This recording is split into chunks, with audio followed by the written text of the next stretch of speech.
Olá pessoal, estamos começando Mais Que Tal podcast e hoje uma grande responsabilidade, pois os nossos convidados são autoridades na nossa cidade. Mas antes de chamar eles para conversar com a gente, vamos agradecer os nossos apoiadores. X do PC, DR Produções, Estúdio Lira, Metalsap, Cestas Básicas Vieira, Mecânica Marcelo, Muniz Móveis Sob Medida, Ramos Assessoria de Trânsito, Sacolão do Maurinho, Boate Roda Viva, Claudir Automóveis.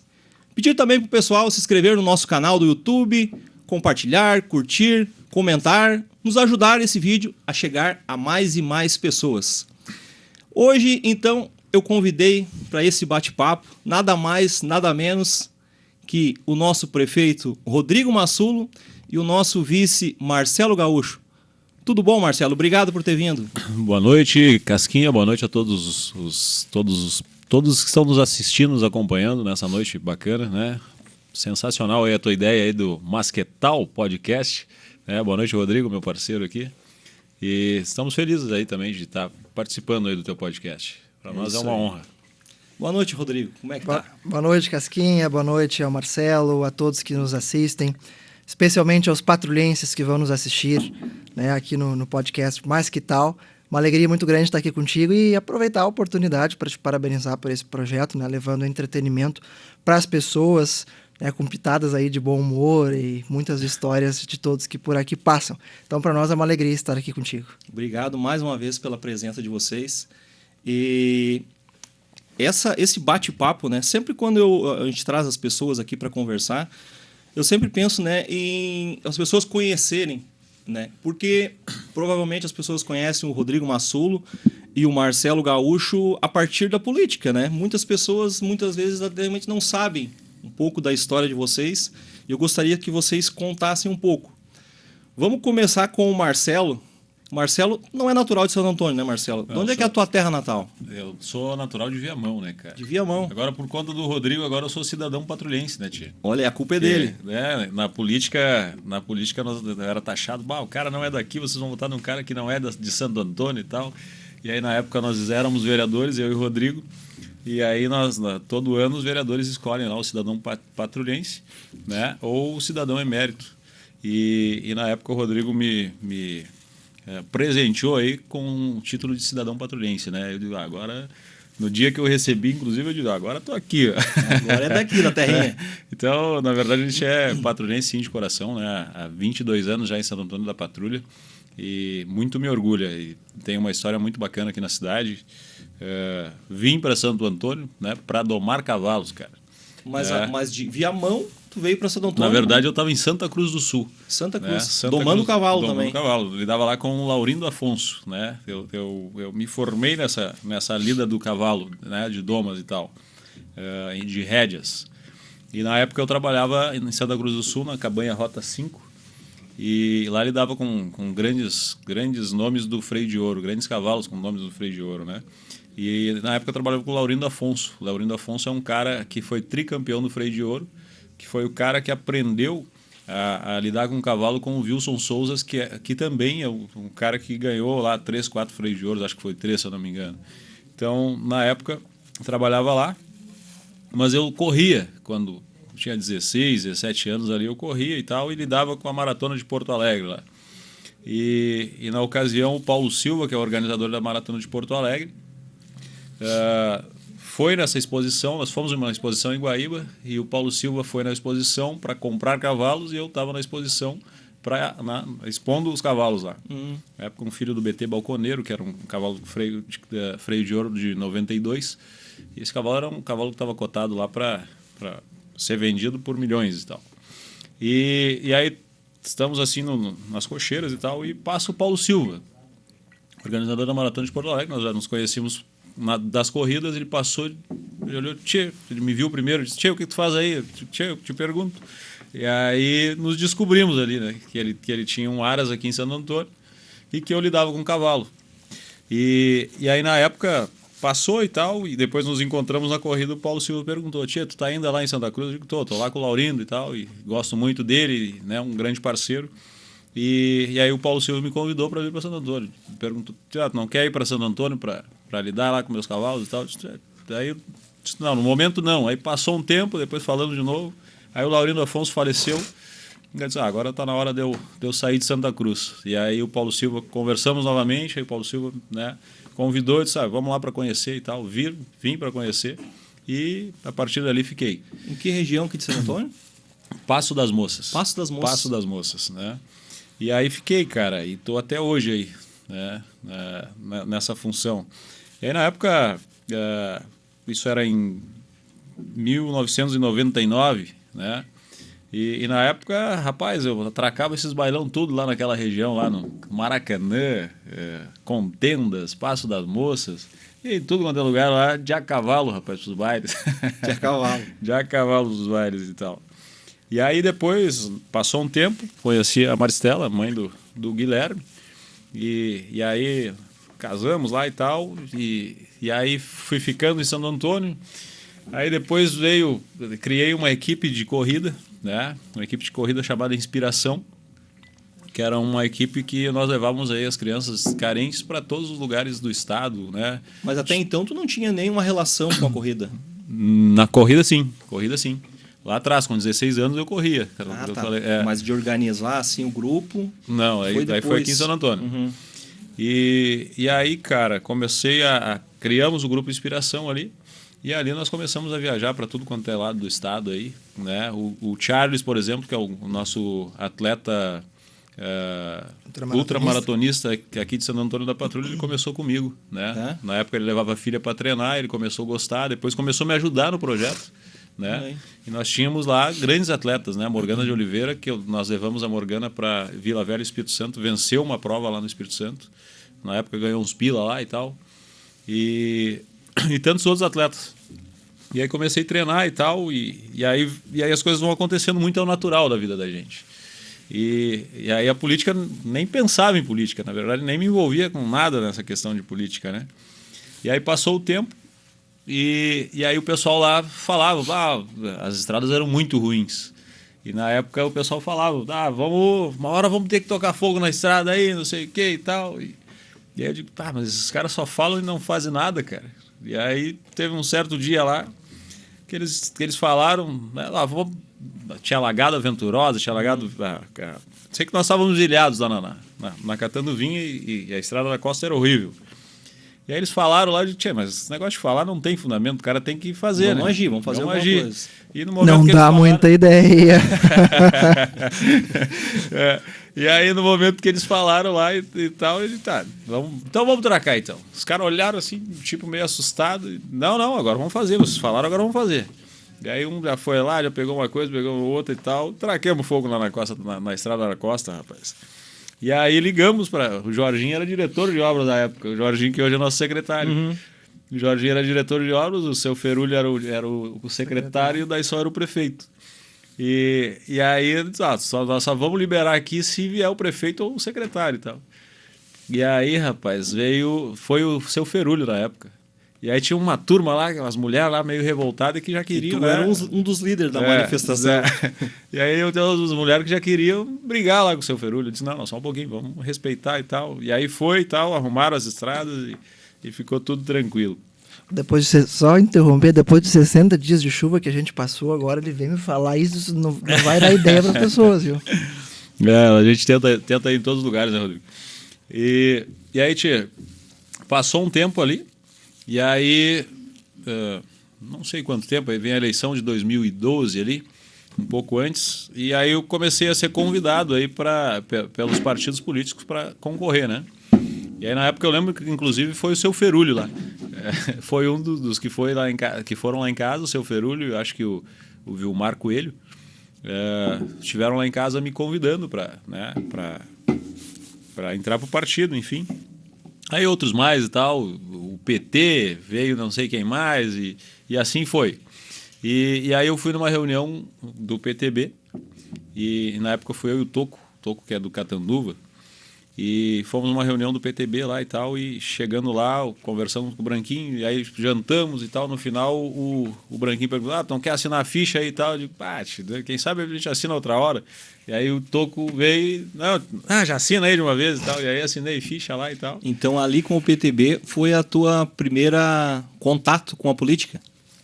Foi o primeiro contato com a política. Tá, então vamos passar agora no Rodrigo, para ele falar pouco na história. Lá, senão nós vamos... Não, para depois a gente continuar com a partir dali a eleição de vocês, que daí já vai... Vamos embora. Porque a trajetória política de vocês também ela é parecida. Muito parecida, assim, muito parecida. Se encontra, né? Uhum. Fala mais um pouco para nós de ti aí, Rodrigo. Bom, na verdade, a minha história ela acabou me levando para o caminho político, né? Diferentemente do Marcelo. Na verdade, assim, eu e o Marcelo, nós nos damos muito bem. Nós nunca brigamos, nunca trocamos uma palavra, mas a gente é completamente diferente um do outro, né? Em diversos aspectos. Eu falo isso para depois seguir na minha história, né? O Marcelo tem uma personalidade e um perfil bem diferente do meu. Mas isso é extremamente importante na situação que a gente está hoje, porque a gente acaba se complementando, né, na administração, e assim também foi no nosso período de vereança lá na Câmara de Vereadores. O Marcelo ele é mais direto do que eu, né? Eu sou mais diplomático, eu tenho uma certa dificuldade de dizer não para as pessoas, né? O Marcelo já é mais seco, né? E isso é bom, é positivo esse perfil, né, mais direto. Então a gente acaba se complementando, né, com perfis diferentes, e por isso Sim. que a gente se dá tão bem, até porque se nós fôssemos iguais ia dar conflito logo ali, né? Então tem que ter esse peso e esse contrapeso para que as coisas deem certo. Mas eu, desde muito pequeno, sempre morei em Santo Antônio. Eu nasci em Porto Alegre, fui para Porto Alegre só para nascer mesmo. Nasci e fiquei lá uns dias e vim para Santo Antônio, e sempre morei aqui. Sempre morei na mesma rua que eu moro hoje, que é aqui pertinho, né, a Rua São Paulo. E sempre tive comigo, né, e sempre gostei de liderar, né? Eu sempre nasci, eu acho, com essa vontade. E isso acabou se manifestando desde o período que eu entrei na escola, né? Eu sou egresso de escola pública, né? Eu fiz todo o meu ensino fundamental numa escola do Estado. Qual escola? Espírito Santo. Espírito Santo. Na Rua Santa Terezinha, né? Me formei ali na 8ª série, então desde o início eu estudei ali. E ali eu comecei a despertar, né, para essa questão de estar à frente de um processo, de liderar, de bater na sala dos alunos sem eu nem saber quem são e pedir voto, porque eu acabei fazendo isso na escola. Grêmio Estudantil. Grêmio Estudantil, exatamente. Eu fui presidente do Grêmio Estudantil do Colégio Espírito Santo e sempre fui líder de turma. Então eu tinha isso comigo assim desde muito cedo, e eu acredito que quando a gente está predestinado a entrar para a política, é lá na escola, no movimento estudantil, que a gente começa a despertar. E aí fiz esse processo todo no Colégio Espírito Santo. Me formei na 8ª série e aí sim fui estudar numa escola privada, fui para Santa Terezinha, né, no ensino médio. E lá não foi diferente. Santa Terezinha estava com o Grêmio Estudantil desativado há muitos anos. E eu, metido que sou, reativei o Grêmio, montei uma chapa, fui para as salas de aula, pedi apoio. Acabei me tornando presidente do Grêmio lá. A gente fez várias ações nos 3 anos do ensino médio. E aí me formei no ensino médio e também líder de turma nos 3 anos do ensino médio. Aí tinha, na nossa formatura do ensino médio, quem é que quer ser orador de turma? E eu lá, eu quero. E aí fui. Então esse despertar da política, ele estava presente em mim desde muito cedo, né? Mas nunca imaginando, principalmente no período do ensino fundamental, que eu seria um dia vereador, muito menos prefeito. Mas lá no ensino médio, o meu apelido de ensino médio era vereador. Eles me chamavam de vereador. Olha aí. Inclusive, lá na formatura, a gente combinou, tinha uma comissão organizadora da formatura que corria atrás de orçamento, de flor, de decoração, e a gente combinou que na formatura nós chamaríamos o formando, né, o mestre de cerimônias chamaria o formando pelo nome daquilo que queria ser, né, na faculdade que a gente ia fazer. E eu estava muito indeciso do que eu ia fazer de faculdade. Sabe, porque esse período aí de ensino médio a gente não sabe o que é da vida. E aí eu pensei em ser dentista e pensei em fazer psicologia, e tanto que eu fiz vestibular tanto para odonto quanto para psicologia. E aí tu sabe que não é menosprezar um curso fantástico, que foi, inclusive, a minha formação, administração, quando tu não sabe o que tu quer fazer, vou fazer administração. Era a pergunta que eu ia fazer, qual é a tua formação? Eu sou formado em administração. Isso. E geralmente é o curso de quem não sabe o que quer. Né? Porque é verdade. Né? E eu não estou menosprezando um baita curso, a gente consegue ter uma visão ampla de tudo, né? Tu trabalha mais amplo. Desde a gestão de pessoas até a matemática financeira, por exemplo, mas é o curso que abrange tudo, de tudo um pouco, então a gente acaba indo. A gente até acaba subestimando o curso. E aí eu fiz administração. E aí chamava, vamos chamar aqui agora o formando dentista tal, psicólogo tal, professor tal. E na época eu estava indeciso do que eu ia fazer. E aí eu, puxa vida, o que eu vou botar? Vou mandar chamar dentista ou vou mandar chamar psicólogo, Rodrigo? Aí chamaram o vereador. Vereador Rodrigo. Olha aí. Me sacanearam lá na formatura. E isso foi um processo que foi acontecendo, né? Aí o meu primeiro trabalho, assim, que eu queria ganhar meu dinheiro, né, não depender de pai, de mãe, eu não estava trabalhando formalmente ainda, fazia curso de inglês na época, fiz por muitos anos. Eu comecei a botar na Folha Patrulhense, nos classificados, que eu traduzia os abstracts dos trabalhos de conclusão das pessoas, porque eu tenho que ter ali o resumão em inglês. E aí botei na Folha Patrulhense aquilo uma vez, para ganhar um dinheirinho e tal, me virar, ter o meu dinheiro para sair. E aí eu fiz vários resumos em inglês e ganhava um dinheirinho com isso. E, inclusive, um dos resumos que eu fiz em inglês foi do trabalho de conclusão do Jadir, do Sicredi, que é esposo da Cleia, que é a nossa secretária de Administração e Finanças. Eu que fiz a tradução do trabalho dele para inglês. E aí tive a oportunidade, antes de entrar na faculdade, em função do inglês, de viajar para fora. Fiquei 1 mês no Canadá estudando e aí voltei. E aí, definitivamente, entrei para a faculdade de administração e comecei a trabalhar. Daí entrei para a Folha Patrulhense. E lá eu fiquei longos anos, né? E lá eu também tive um despertar muito grande para a política. Porque a Folha Patrulhense, embora eu tenha iniciado lá como digitador, eu ficava digitando tudo assim que chegava de matéria. Eu fui crescendo dentro do jornal, acabei me tornando o redator-chefe do jornal, né? Na época o Moacir tirou a pessoa, não me lembro se ele chegou a tirar ou se a pessoa arrumou outro emprego, e eu assumi toda a revisão do jornal, a confecção de matérias, porque eu sempre gostei muito de escrever, sempre gostei muito de português e tal. E aí fiquei na Folha por mais de 5 anos. Uma parte só. Pensa num cara chato aí, o negócio. O pessoal da comunicação passa trabalho com ele, né? Eu sou chato isso daqueles que... Depois me lembro que eu tenho outra pergunta pra fazer em cima disso. Eu recebo os memorandos lá na prefeitura e aí antes de assinar eu começo a riscar. Risco aqui. Tá, mas os comentários no Facebook é tu que digita. Eu que digito. Sempre foi. Cara. Sempre foi. Desde o período de vereador e agora também. Ninguém acredita, mas sou eu. Eu não acredito. Eu que respondo no Facebook, eu que respondo no Instagram. Cara, às vezes eu olho, tem 100 comentários e ele digita tudo aquilo lá. Sou eu que digito, faço tudo. Claro, ali os textos, muitos deles eu aproveito os da comunicação social, mas às vezes também eu que crio os textos. Se eu fazia copia e cola. Mas além da Folha Patrulhense, eu também, né, sempre trabalhei com escrita, com digitação, eu digito muito rápido. Né? E em função do trabalho lá da Folha, porque às vezes faltava assim 3 páginas do jornal para fechar o jornal e mandar para a gráfica. E a gráfica ligava para lá e dizia: tem meia hora para mandar o jornal. E aí eu corri, então eu aprendi a digitar muito rápido, nem olho para o teclado mais para digitar. E aí trabalhei na Folha e ali também eu me despertei muito para a política, porque a Folha tinha uma coluna, e ainda tem hoje, mas embora hoje ela não tenha a importância que ela tinha antigamente, chamada Coluna do Silva, todo mundo vai lembrar, né? E a Coluna do Silva servia justamente para a população procurar o jornal e levar o que tinha de demanda, né? Era como se fosse um vereador escrito no jornal. Então a pessoa falava do buraco, falava da lâmpada queimada, falava do problema no posto de saúde, e eu que fazia aquilo ali. E eu comecei a me inquietar com aquilo. Meu Deus, eu tinha que fazer parte disso para eu ajudar. E aí depois fiz campanha, né, para um deputado em 2014, deputado Marcel. Só eu abracei ele no partido. O partido tinha outros candidatos. Na época, se eu não me engano, era o Hernani e o Fichinha, e o Marcel era do PP, e eu abracei o Marcel e fiz sozinho a campanha dele.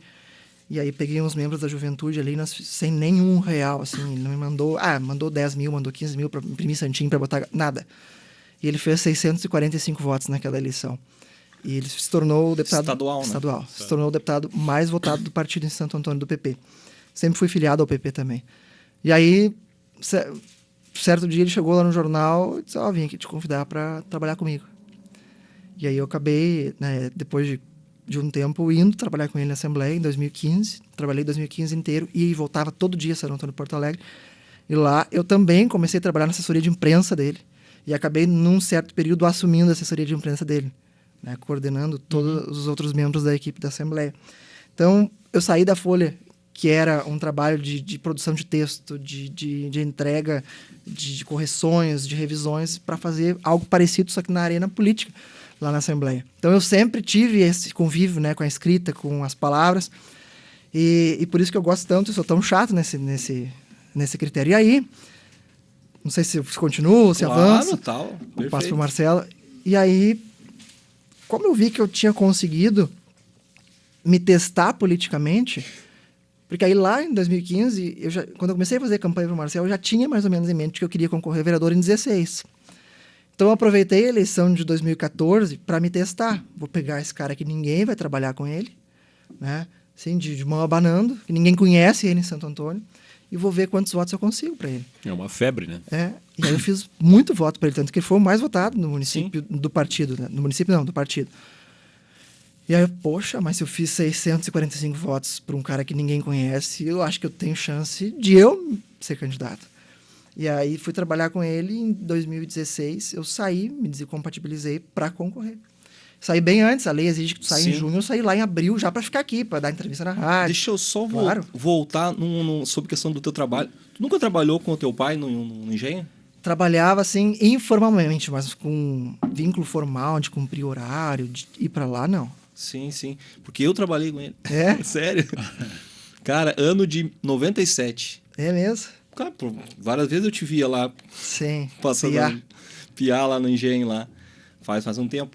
E nós não falamos com teu pai e a tua mãe. Manda um abraço pra eles aí também, né? Mandar um abraço pra mãe e pro pai, com certeza, né? Que certamente vão nos assistir aqui. O Daniel. E que foram muito importantes, né? Nessa caminhada política. O pai incentivando. A mãe desincentivando. Desincentivando. Sim. Porque na família, assim, Massulo, eu não lembro de outro Massulo na política, pelo menos em Santo Teve Antônio, né? há muito tempo atrás, né? Teve muito tempo atrás. O irmão do meu avô, o Gildo, que é vivo até hoje lá da Palmeira, ele foi vereador. Mas foi um mandato só, não quis mais. Falando nisso, eu acho que é uma coisa bem, bem importante, né? Na verdade, acho que essa eleição se quebrou-se um pouco essa questão aí do que vinha sempre, né? Que sempre foram políticos tradicionais que vieram de pais, de familiares, enfim. E, na verdade, que nem o Rodrigo falou há muitos anos atrás, né, Rodrigo? Essa questão aí. E eu também nunca tive familiar nenhum na política e nem eu pensava em ser político. Sim. Geralmente então, acho que foi uma coisa bem bacana que aconteceu. Geralmente, para tu ser prefeito de uma cidade, ou tu é filho de ex-vereador, ou filho de ex-prefeito, né? Já é preparado, né? Já convive desde o nascimento, praticamente, nesses ambientes. Mas E eu nunca tive. Assim, embora no passado tivesse familiar político, eu nunca tive essa convivência política, e muito menos o Marcelo. Né? Eu também fugiu também sobre Rotaract também, né? Rotaract. Sim, eu participei do Rotaract, fui fundador em 2012 junto com outros jovens, né? Que é um grupo de trabalho voluntário ligado ao Rotary. Né? Existem 3 categorias de trabalho voluntário na família Rotária, que é um grupo internacional. E tem uma idade também? Tem, dos 12 aos 18 anos é Rotary Kids. Né? Isso é um grupo, o Rotary, ele ajuda a comunidade e desenvolve a liderança, né? Porque tu aprende a trabalhar em equipe, tu aprende a falar em público, tu tem que fazer isso. Então, dos 12 aos 18 é Rotary Kids. É um programa para crianças no Rotary. De 18 a 30... Não, desculpa. Abaixo de 12 é Rotary Kids. De 12 a 18 é Interact. De 18 a 30 é Rotaract. E de 30 em diante é Rotary. Que tudo é a mesma coisa. Sim. Né? É o mesmo grupo rotário, mas tem essas classificações de idade. Eu me lembrei desse detalhe. Ali eu também consegui ser presidente, então Sim. também tive uma visibilidade boa, né? Então isso também agregou. Foi fazendo com que a população me conhecesse mais, né? Sim. Sobre essa questão ali de entrar na política, então agora vamos vir aqui no Marcelo. Vamos voltar ali aonde o Branquinho fez tu assinar a ficha, então, Marcelo. Não foi muito difícil. Eu esqueci de falar também que na época eu fui presidente do Salão da Catanduvinha por 3 anos. Né? Lá onde a gente fazia grandes festas na comunidade. Na época, eu lembro que não tinha... Nos convites eram preto e branco e tinha só o nome das pessoas. E na Catanduvinha, na época que eu entrei lá, eu lancei aquela questão da foto, né, de colocar a foto do pessoal no convite e tal, e a partir daquilo todo mundo começou a fazer. E eu observava também que nas festas o pessoal, eles iam nas festas E queria ir embora. Todo mundo almoçava e queria ir embora. Mas por quê, né? Pô, os filhos começam ali, tu tem filho, eu tenho filho. Os filhos começam, pai, mãe, vamos embora, não tem nada para fazer e tal. E aí eu comecei a observar aquilo e disse, pô, mas tem que ter uma forma de segurar esse povo aí. E aí na época nós alugamos brinquedos infláveis. Eu lembro, acho que era a única festa que tinha. Era a única festa, sim, lançamos lá e tal, brinquedos infláveis. Cara, depois era ao contrário, os pais que começavam a pedir para as crianças, vamos embora, e não ia. Então, na verdade, muitas inovações naquela época, e isso é bacana demais. A gente tem essa... Às vezes, vem as ideias, a gente coloca em prática e elas funcionam. Sobre essa questão de festa que tu levantou, a questão de tu fazer leilão foi antes da política ou depois? Cara, foi antes da política. Foi antes da política. Como é que aconteceu isso aí? Então, eu vou te explicar. Então, vou falar sobre essa questão. É uma coisa doida, né? Tu sabe que eu fui descoberto por um coveiro, né? Como assim, Marcelo? Exatamente, nessa função do microfone, né? Essa eu sabia. Estava fazendo um leilão num cemitério, não, né? Não foi no cemitério, foi numa festa. Sabe, eu estava em Autodata. O Guilherme Graven aí sabe bem a terra do Emilson lá, do Tadizinho e tal. O Tadi vocês conhecem muito bem também. Nosso grande gaiteiro. E eu tava lá e aí o Anildo, esse coveiro, era esposo da Edi, né? E aí eu tô lá na festa e do nada ele chega com o microfone assim e me fala, Marcelo, tu vai fazer o leilão hoje. Eu digo, tu tá louco da cabeça, eu nunca peguei o microfone na mão, tu acha que eu vou fazer leilão, cara?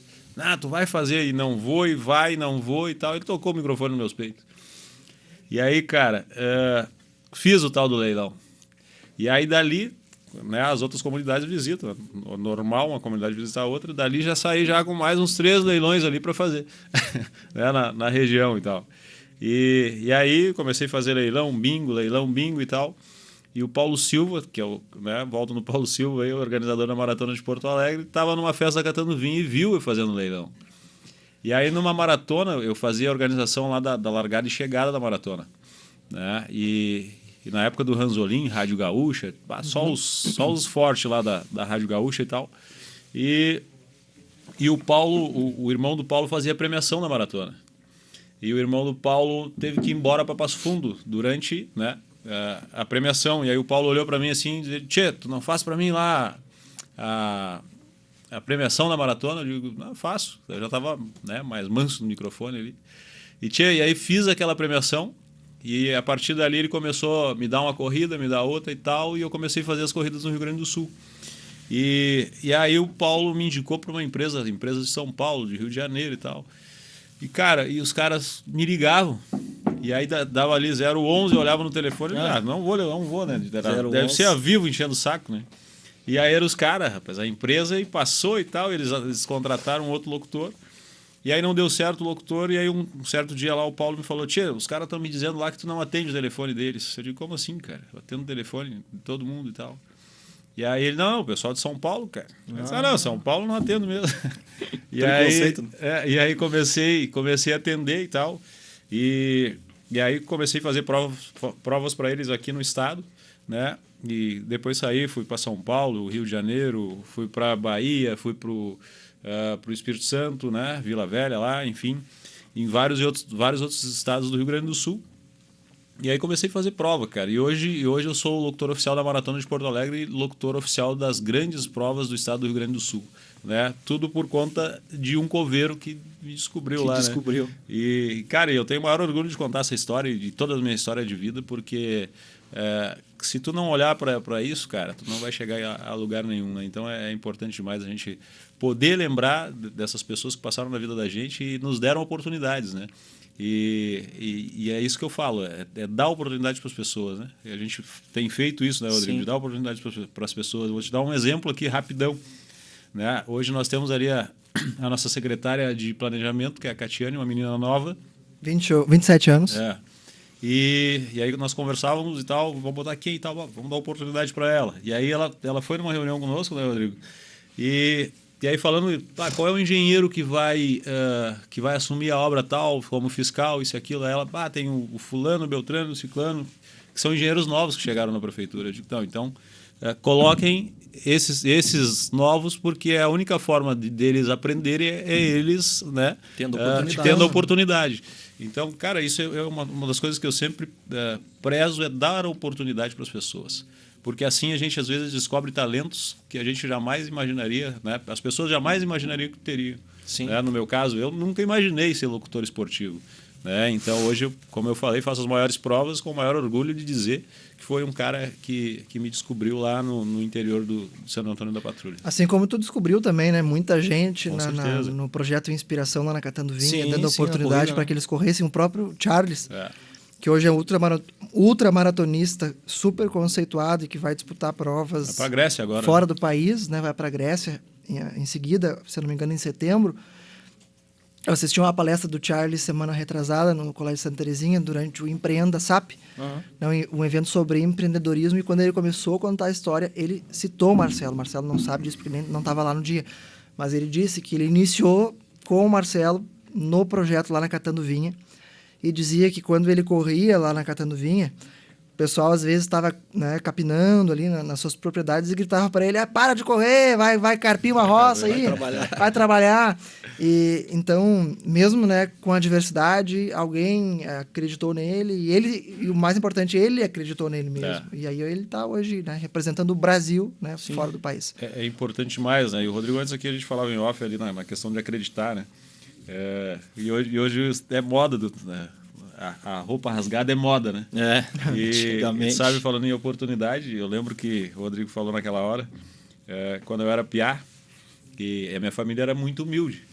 Meu pai faleceu, eu tinha 2 anos de idade e tal, minha mãe criou os filhos e tal, e a gente era pobre mesmo, né? E aí, cara, eu ia pra escola rasgado lá, calça rasgada, tênis rasgado e tal, e numa oportunidade lá, a professora Noemi, o nome da professora, me lembro como se fosse hoje, uma senhora morena e tal, gente boa pra caramba, e ela pegou e chamou toda a turma: turma, vamos tirar uma foto e tal. E eu digo: quem que vai tirar foto com a calça rasgada aqui? Eu vou ficar no meu cantinho. Peguei, cruzei a mãozinha ali, cruzei as pernas e tal, e fiquei sentadito ali, né? Cara, ela pegou e foi lá e tirou a foto da turma e tal, e ela veio na minha classe e tirou uma foto minha. E aí passou um tempo e tal, e ela revelou aquela foto e fez uma escrita atrás, né? E aí ela disse: tu pode ser quem tu quiser na vida. Né? E aquilo me marcou muito, né? Então é isso, cara. Eu acho que as pessoas, eu acho que todo mundo pode ser o que quiser na vida, né? E às vezes as coisas, tu programa as coisas e às vezes tu não programa as coisas, né? Que vão acontecer lá no futuro. E eu, sinceramente, o Rodrigo sabe bem disso, eu não queria ser o vice-prefeito nessa última campanha, e não era a minha ideia. Eu queria mais uma vez a vereador e tudo mais, e as coisas foram se desenhando, se encaixando e aconteceu, né? Então essas coisas de oportunidade são sempre importantes, cara. Sobre a tua primeira candidatura foi antes do Rodrigo, né? Lembra o ano? Foi 2012. 2012. Tu concorreu pelo PTB com o Branco. PTB. Cara, é uma outra história também, que poucos sabem também. Eu acho que nem pro Rodrigo eu contei essa. A primeira vez que eu concorri, fui convidado, vamos atracar, né? E quantos votos fez? 497 votos. Mas não entrou, né? Oi? Não entrou, né? Não entrei, cara. Ficou de suplente? E eu fiquei de suplente, segundo suplente na época. E, cara, na época eu não fiz campanha e não conhecia Santo Antônio também. Conhecia só Catanduvinha ali, aquela região e tal. Vamos lá. Mas, cara, isso poucas pessoas sabem, e hoje quem de repente, candidatos que estão nos assistindo hoje vão ter esse mesmo sentimento que eu tive. E aí, né, fui candidato e tinha que sair para fazer campanha. E quem disse que eu saía? Os caras fizeram um bookmack na Catanduvinha na época. Para apostar. Cara, os caras botavam lá 50 votos, 100 votos, 200 votos. Eu digo: tinha quem que vai sair pra rua com esses números? E qual era a tua aposta? Quanto que tu apostava? Cara, eu não apostava nada, porque eu não tinha nem ideia do que seria aquilo ali. E aquilo me deixava mal. E aí tu saía, os caras: isso aí, se tu não botar dinheiro, não se elege. Se não botar dinheiro, não se elege e tal. Eu digo: putz, que merda. E aí peguei e fui e tal. E chegava de manhã, eu digo: vou em tal lugar. Chegava, não ia nada. Eu ia fazer outra coisa lá. Chegava no outro dia, não ia. Né? E por quê? Pô, com aquelas conversas ali, tu te desmotivava. Desmotiva, né? E aí eu gostava de ir nos comícios. né? Que aí chegava lá, a gente falava de montão e eu sempre fui muito contra a compra de votos, aquele negócio que os caras davam o saibro e tal. E aí a gente falava muito nisso. E aí terminou, enfim, aquela campanha, eu fiz 497 votos, foi uma baita votação para quem não saiu na época de casa, quem, né, tinha vergonha, isso, aquilo, quem conhecia só aquela região. Aquele ano foi o Paulo Bier e o Branquinho, Paulo né? Bier e Branquinhos venceram a eleição, né? Venceram a eleição, e na época fui convidado lá a ser diretor da Secretaria de Cultura, Turismo e Esportes. Depois passei a secretário e tal. E consegui fazer um trabalho bom, mas antes de ir para a secretaria, eu pensei comigo, eu digo, cara, um dia eu vou provar, não para os outros, mas para mim mesmo, que a gente consegue vencer uma eleição sem dar R$1 para ninguém, né? E aí depois veio outra eleição e tal, mas voltando ali, e aí fui diretor de esportes, né? Na época, cara, a gente revolucionou um pouco a questão de ter mais, né, modalidades na cidade, né? Antes só tinha futebol, isso e aquilo e tal. Depois a gente conseguiu o atletismo. Dentro do atletismo são várias modalidades. A gente conseguiu fazer um trabalho bom. Aí depois veio também, quando eu fui secretário, daí, né, tive o privilégio de ter a ideia de fazer o Domingo Cultural, um dos grandes eventos da cidade. A ideia é tua. Foi criado pelo Marcelo. Então, o Domingo Cultural né, o Domingo Cultural e entre tantas outras coisas, Corrida Mais Doce. Mas essa ideia tu já tinha visto em outra cidade? Não, cara, essa ideia foi o seguinte. Vamos falar do Domingo Cultural, né? Na verdade, a ideia do Domingo Cultural foi o seguinte: eu queria fazer uma feira de artesanato. Né? Na época era eu, André Cardoso, falecido André Cardoso, o Alisson, o Marcos Pinheiro e toda aquela turma. E aí eu digo, ó, vamos fazer uma feira de artesanato. E aí eu fui em Nova Petrópolis para conhecer a feira do artesanato em Nova Petrópolis. E aí chegou lá e disse, pá, mas não é legal isso aí, só, né, um negócio meio monótono ali e tal. E aí passou e tal, fui visitar minha mãe no Dia das Mães, que era próximo às datas. E aí chego em Viamão, eu sou muito curioso, né? Tinha um lonão lá. Eu parei o carro lá e fui lá olhar. Tinha uma feira de flores que os caras fazem toda semana no mês das mães, eles fazem uma feira de flores. Eu achei sensacional aquilo. E aí cheguei na secretaria na segunda-feira e disse, pessoal, não vai ser mais artesanato, a gente vai fazer alguma coisa a mais aí.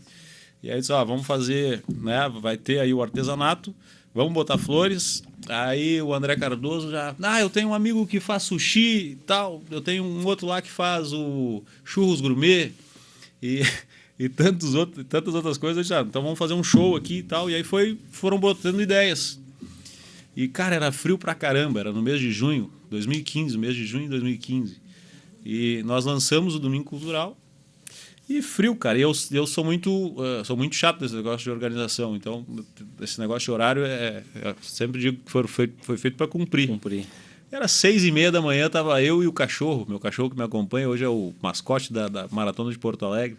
E eu e o cachorro, eu de pala, mas frio, cara, frio. Eu digo, isso não vai dar ninguém, né? Não vai dar ninguém. Tchê, primeiro. Cara, já foi sucesso o primeiro Domingo Cultural. Na época a gente comemorava datas, né? Na época era mês junino e tal. Nós fizemos lá, enfeitamos a praça e tal. E, cara, deu muita gente. E hoje o Domingo Cultural é sucesso total, né? Então eu fico muito feliz aí de naquela época ter tido essa ideia. E quando eu falei na secretaria, eu digo, o nome do evento vai ser Domingo Cultural. E o André Cardoso era uma figura, né? Cara sensacional. E aí ele, esse nome não sei o que e tal. Eu digo, eu não sou autoritário, nunca fui. Mas esse dia eu digo, vai ser esse. E aí colocamos Domingo Cultural e tal. E hoje está aí o Domingo Cultural fazendo esse grande, né, sucesso aí na cidade. A gente fica muito feliz por isso. Na tua segunda eleição, então, que tu conseguiu se eleger, 2016. Sim, 2016. Aí veio a eleição, né? O Rodrigo foi candidato também. Entramos aí, o Rodrigo, o Charles e o Bacana fomos os 4 vereadores mais votados. O Rodrigo veio com 1.637 votos, depois veio o Bacana com 1.500 e alguma coisa, depois veio o Charles com 1.333 e eu vim com 1.319. Né? Foram os 4 que entraram nessa faixa de 1.000 votos. E aí entra aquela questão que eu falei, que um dia eu vou provar para mim mesmo, não preciso provar para ninguém, mas que as coisas acontecem. E, cara, foi uma votação sensacional, né? Depois de poder mostrar o trabalho, né? A capacidade que se tem de fazer as coisas acontecerem, vim aí de 497 votos para 1.319, né? Então, é algo sensacional, não para os outros, como eu falei, mas foi uma prova para mim. E eu pude provar, e hoje eu digo tranquilamente que às vezes as pessoas dizem, precisa de dinheiro para isso, para aquilo. Não, cara, tu precisa mostrar trabalho. E eu falo sempre isso com o Rodrigo, cara, as pessoas às vezes perguntam, e reeleição e tal. Não, temos que trabalhar. Resultado não de vou qualquer precisar coisa, perguntar, então. Resultado de qualquer coisa é trabalho, né? Então, eu acho que é isso, cara. A gente precisa trabalhar, mostrar serviço para as pessoas. E no teu mandato de 2016 a 2020 ali, qual é como é que eu vou dizer, que tu mais se orgulha que tu conseguiu ali ajudar a comunidade ali? Cara, nós tivemos tantas vitórias, né? Tantas vitórias naquela época ali. E, cara, é muito legal isso que o Rodrigo falou. E eu tenho orgulho de ser parceiro do Rodrigo, né? Eu sou um cara que admiro muito ele. O Rodrigo é um dos caras mais inteligentes que nós temos aqui na região, um dos políticos também, que vem aí com um trabalho sensacional. E a gente trabalhou sempre muito junto, né? Desde o início, né, Rodrigo? Nós visitávamos todos os lugares em loco pós-saúde, cara, enfim, escolas, vários lugares. Nós éramos muito chamados, né? Se tu observasse naquela época, tinha marcação, era eu, o Rodrigo e o Charles, às vezes, ali, o Bacana também, né? Onde o pessoal marcava que era para pedir lá para socorrer na época. E isso muito nos orgulhava. E tiveram várias conquistas, né? Várias conquistas e uma que foi uma indicação na época também, que foi aí ali de licença maternidade, né? E paternidade, enfim, que era de 4 meses, né? A gente fez uma indicação, fizemos uma movimentação na época e o prefeito deu lá 6 meses e tal para as mulheres, que eu acho de extrema importância, né? A amamentação é algo importante demais. Cara, tiveram várias conquistas, né? Sim. Mas o que mais nos orgulha, cara, é que tem coisas que a gente não conseguiu fazer naquela época. E eu fazia alguns vídeos naquela época, né, para mostrar. Vou te dar um exemplo, exemplos do que a gente fazia lá e a gente executou hoje, né? Eu fiz um vídeo no Cantagalo, falando lá que o pessoal doavam lá o material para colocar nas estradas e tal, e na época não tivemos sucesso. E hoje a gente fez todo o Cantagalo com as mesmas pedras, aquelas que a gente, né, reivindicava naquela época. Sem custo doadas. Né? Exatamente, sem custo. Pontes, por exemplo, né? A gente ia lá fazer o vídeo da ponte e tal. Hoje nós temos aí com 1 ano e 17 pontes novas feitas. 6 meses, 17 pontes novas feitas. Cara, entre tantas outras coisas, né? E isso é o mais legal, é que a gente fazia uma política boa, uma política de verdade, que a gente reclamava, mas aquilo que a gente reclamava lá atrás, hoje a gente está executando, já executamos algumas coisas e queremos executar outras, né? Sim. Que é chegar em todo o nosso interior, né? Poder ajudar aquelas pessoas. Agora mesmo estamos lá no Imbiruçu, né? É uma comunidade que já era para nós ter feito e tal. Hoje estamos lá com a máquina lá já trabalhando e tal. E entre tantas outras coisas. Então é muito bom isso quando tu reclama, mas que quando tu tá no lugar daquele gestor, tu consegue executar. Então isso é importante demais. Eu fico muito feliz com isso e como eu falei, essa parceria deu muito certo, porque, que nem o Rodrigo falou, cara, nós não discutimos. A gente conversa e tal, troca ideia e tocamos o barco aí. Eu acho que quem tem que ficar feliz com tudo isso são as pessoas. Né? Tá, a tua história chegou ali até o ano de 2020. Vamos parar aqui, vamos segurar um pouquinho. Que faltou o Rodrigo só contar ali da tua primeira eleição, 2016, até porque depois as duas se encontram de novo. Sim. E esse encontro foi difícil. A minha primeira eleição foi a eleição, diferentemente do Marcelo, né? O Marcelo tentou, concorreu em 2012 e eu não participei daquela eleição, né, como candidato. Eu participei apenas acompanhando os comícios, né? Enfim, na época eu votei no Paulo Bier, em 2012, que acabou ganhando a eleição. Eu já era filiado ao Partido Progressista, me filiei em 2011. Então faz mais de 10 anos que eu tenho a filiação partidária. Então eu acompanhei muito aquela eleição. E aí, como eu estava falando antes, eu trabalhei com o Marcel, me desincompatibilizei justamente para concorrer. Concorri na minha primeira eleição da minha vida, né, em 2016. E acabei também, inesperadamente, eu ouvia na rua as pessoas dizendo que eu estava muito bem, mas eu não imaginava que eu seria o vereador mais votado do município. Eu confesso que eu sempre achei que o vereador mais votado do município seria o Bacana. Porque ele já tinha... Porque ele já tinha sido o vereador mais votado do município, já tinha uma história e tal. Inclusive, ele foi muito bem votado, foi o segundo lugar. Mas eu nunca tive na minha cabeça, eu quero ser o primeiro ou eu vou ser o primeiro. Eu queria me eleger, né? Não interessava se eu ia fazer 600 ou 1.000. Até porque todos os vereadores são importantes. Aquele que faz 400 e poucos, que na época foi o Jair Belloli, assim como aquele que faz 1.600, que fui eu naquela época. Nós temos o mesmo valor, o nosso voto vale a mesma coisa na hora de decidir um projeto. Então eu não tinha muito essa ambição, essa vontade de ser o vereador mais votado. Deixei acontecer e acabei sendo o vereador mais votado naquela eleição, né, junto com o Bacana, com o Charles e com o Marcelo. E ali para o final da eleição a gente já começa a sentir uma febre e ver, né, que a gente vai conseguir, porque muita gente começa a falar. Então eu sabia que o Marcelo ia muito bem, eu sabia que o Charles ia muito bem, que o Bacana ia muito bem, mas não sabia, né, que os três emparelhariam assim mais de 1.000 votos e que ficariam, né, naquela posição muito privilegiada. E foi muito legal assim o nosso trabalho de vereador, né? Nós não tínhamos votado no prefeito que ganhou, nem eu nem o Marcelo, né? Ganhou o Daisson e o Zé naquela época. Mas nós nunca fizemos uma oposição destrutiva, né? De, vamos bater por bater. Quando nós criticávamos, nós nunca criticávamos o prefeito, né? Porque todo prefeito quer fazer o melhor pelo seu município. Uns fazem mais, outros fazem menos, outros conseguem mais, outros conseguem menos. Mas ninguém concorre a prefeito para cruzar os braços e não fazer nada, né? Ou para ganhar dinheiro, porque política não dá dinheiro. Infelizmente, a gente ouve muitas pessoas dizendo porque político ganha bem, porque prefeito, né, enfim, se elege para ganhar dinheiro, vereador iniciativa privada vereador tá mais, lá né? para fazer só para ganhar dinheiro. Não é assim, né? Você ganha dinheiro na política, tu faz alguma coisa ilegal, né? Mas aí tu cai ali na frente. Então, se tu faz um trabalho sério, tu te doa para o município, né? Se tu vai para iniciativa privada, tu consegue muito mais, né? Tu consegue ganhar um salário muito mais elevado do que ser um vereador, do que ser um prefeito, por exemplo. Mas foi muito legal, assim, esse trabalho, porque a Câmara em si era muito unida, a maioria dos vereadores eram, né, PP e PTB, então a gente fez um grupo muito bom, inclusive com os vereadores que eram, né, não era do nosso grupo político, a gente também tinha uma ótima relação, que eram os vereadores do MDB. Vocês eram minoria? Nós éramos maioria. O Daisson tinha minoria governista, né? Então ele tinha 4 vereadores do MDB, que era o Manuel Adam, o Jair Belloli, o Charles e quem era o outro? Não.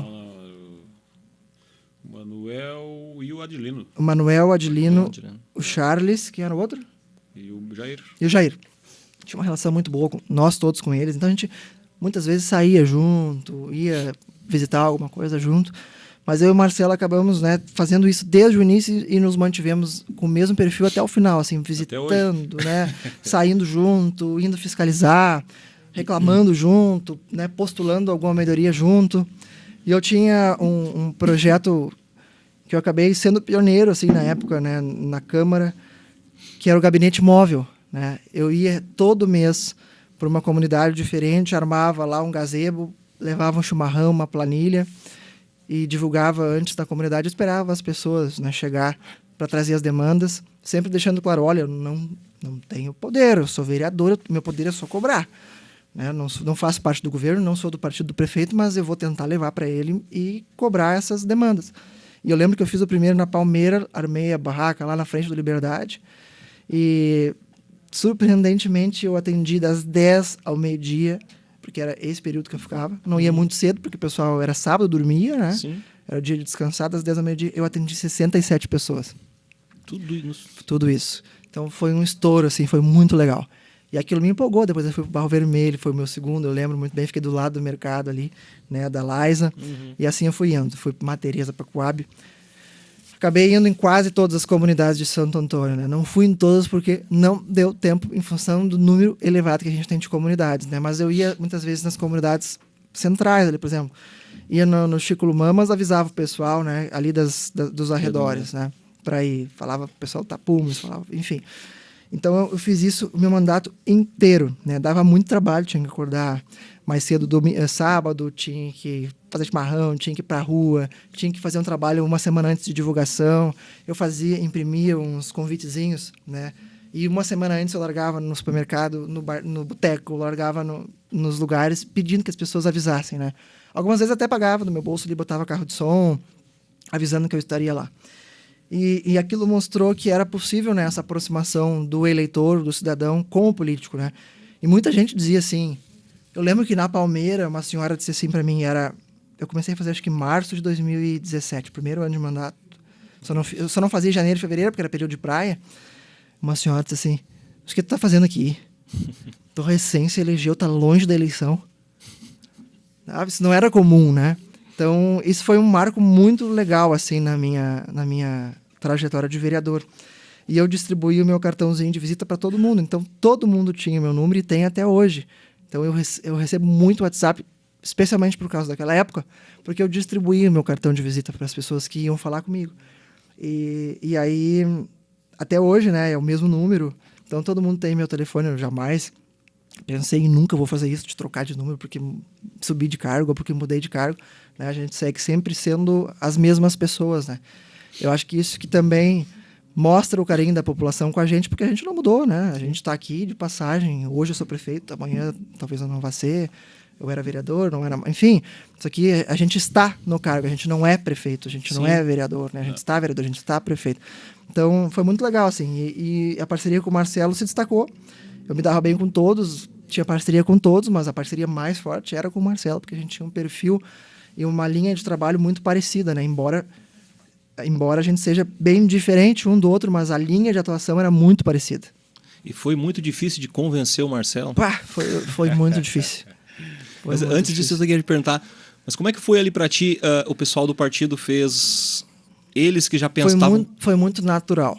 Tá? Foi muito natural. E isso vem ao encontro do que o Marcelo disse, porque as coisas precisam acontecer naturalmente. E a população cobrava a renovação. Eu não vou dizer que eu não queria, tá? Porque eu estaria mentindo e sendo hipócrita.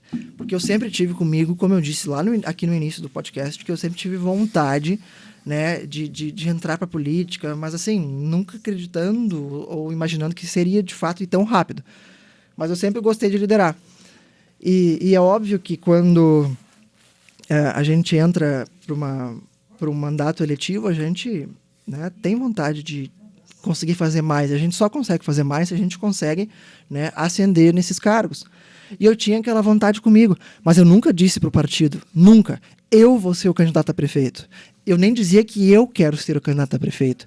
Foi um movimento natural da população.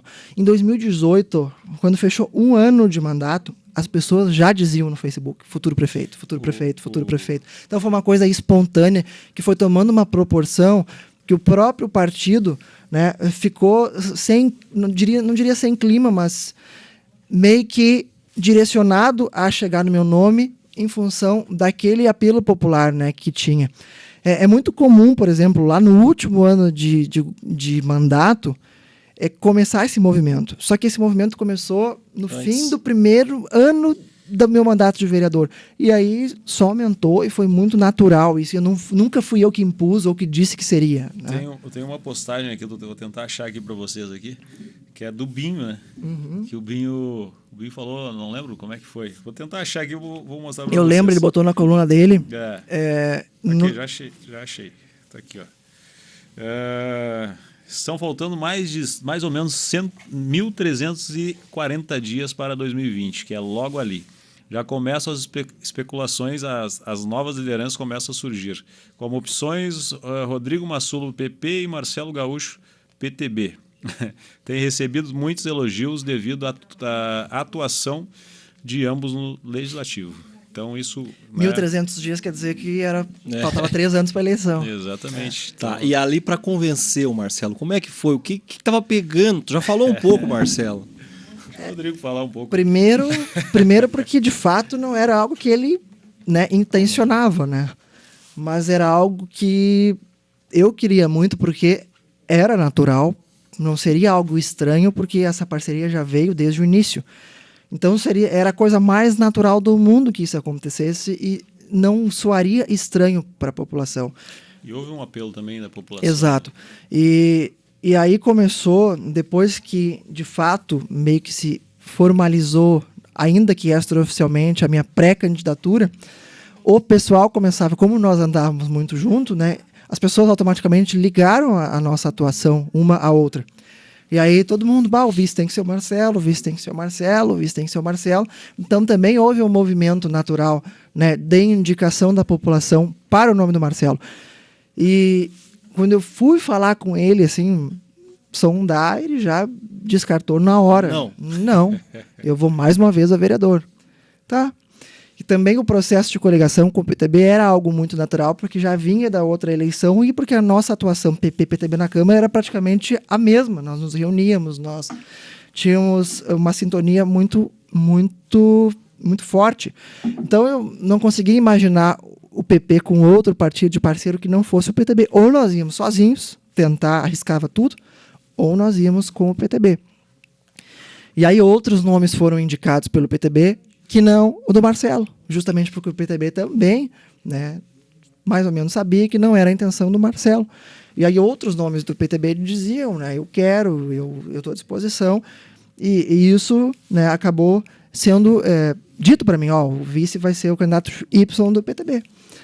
E aí a gente começou a levar, né, dentro do partido essas indicações do PTB, e o Marcelo sempre teve um carinho muito grande do PP. O PP, pelo fato de ele ter sido secretário de um governo do PP, também se aproximou muito. Então, era visto como se fosse, né, alguém da família progressista, embora seja de outro partido.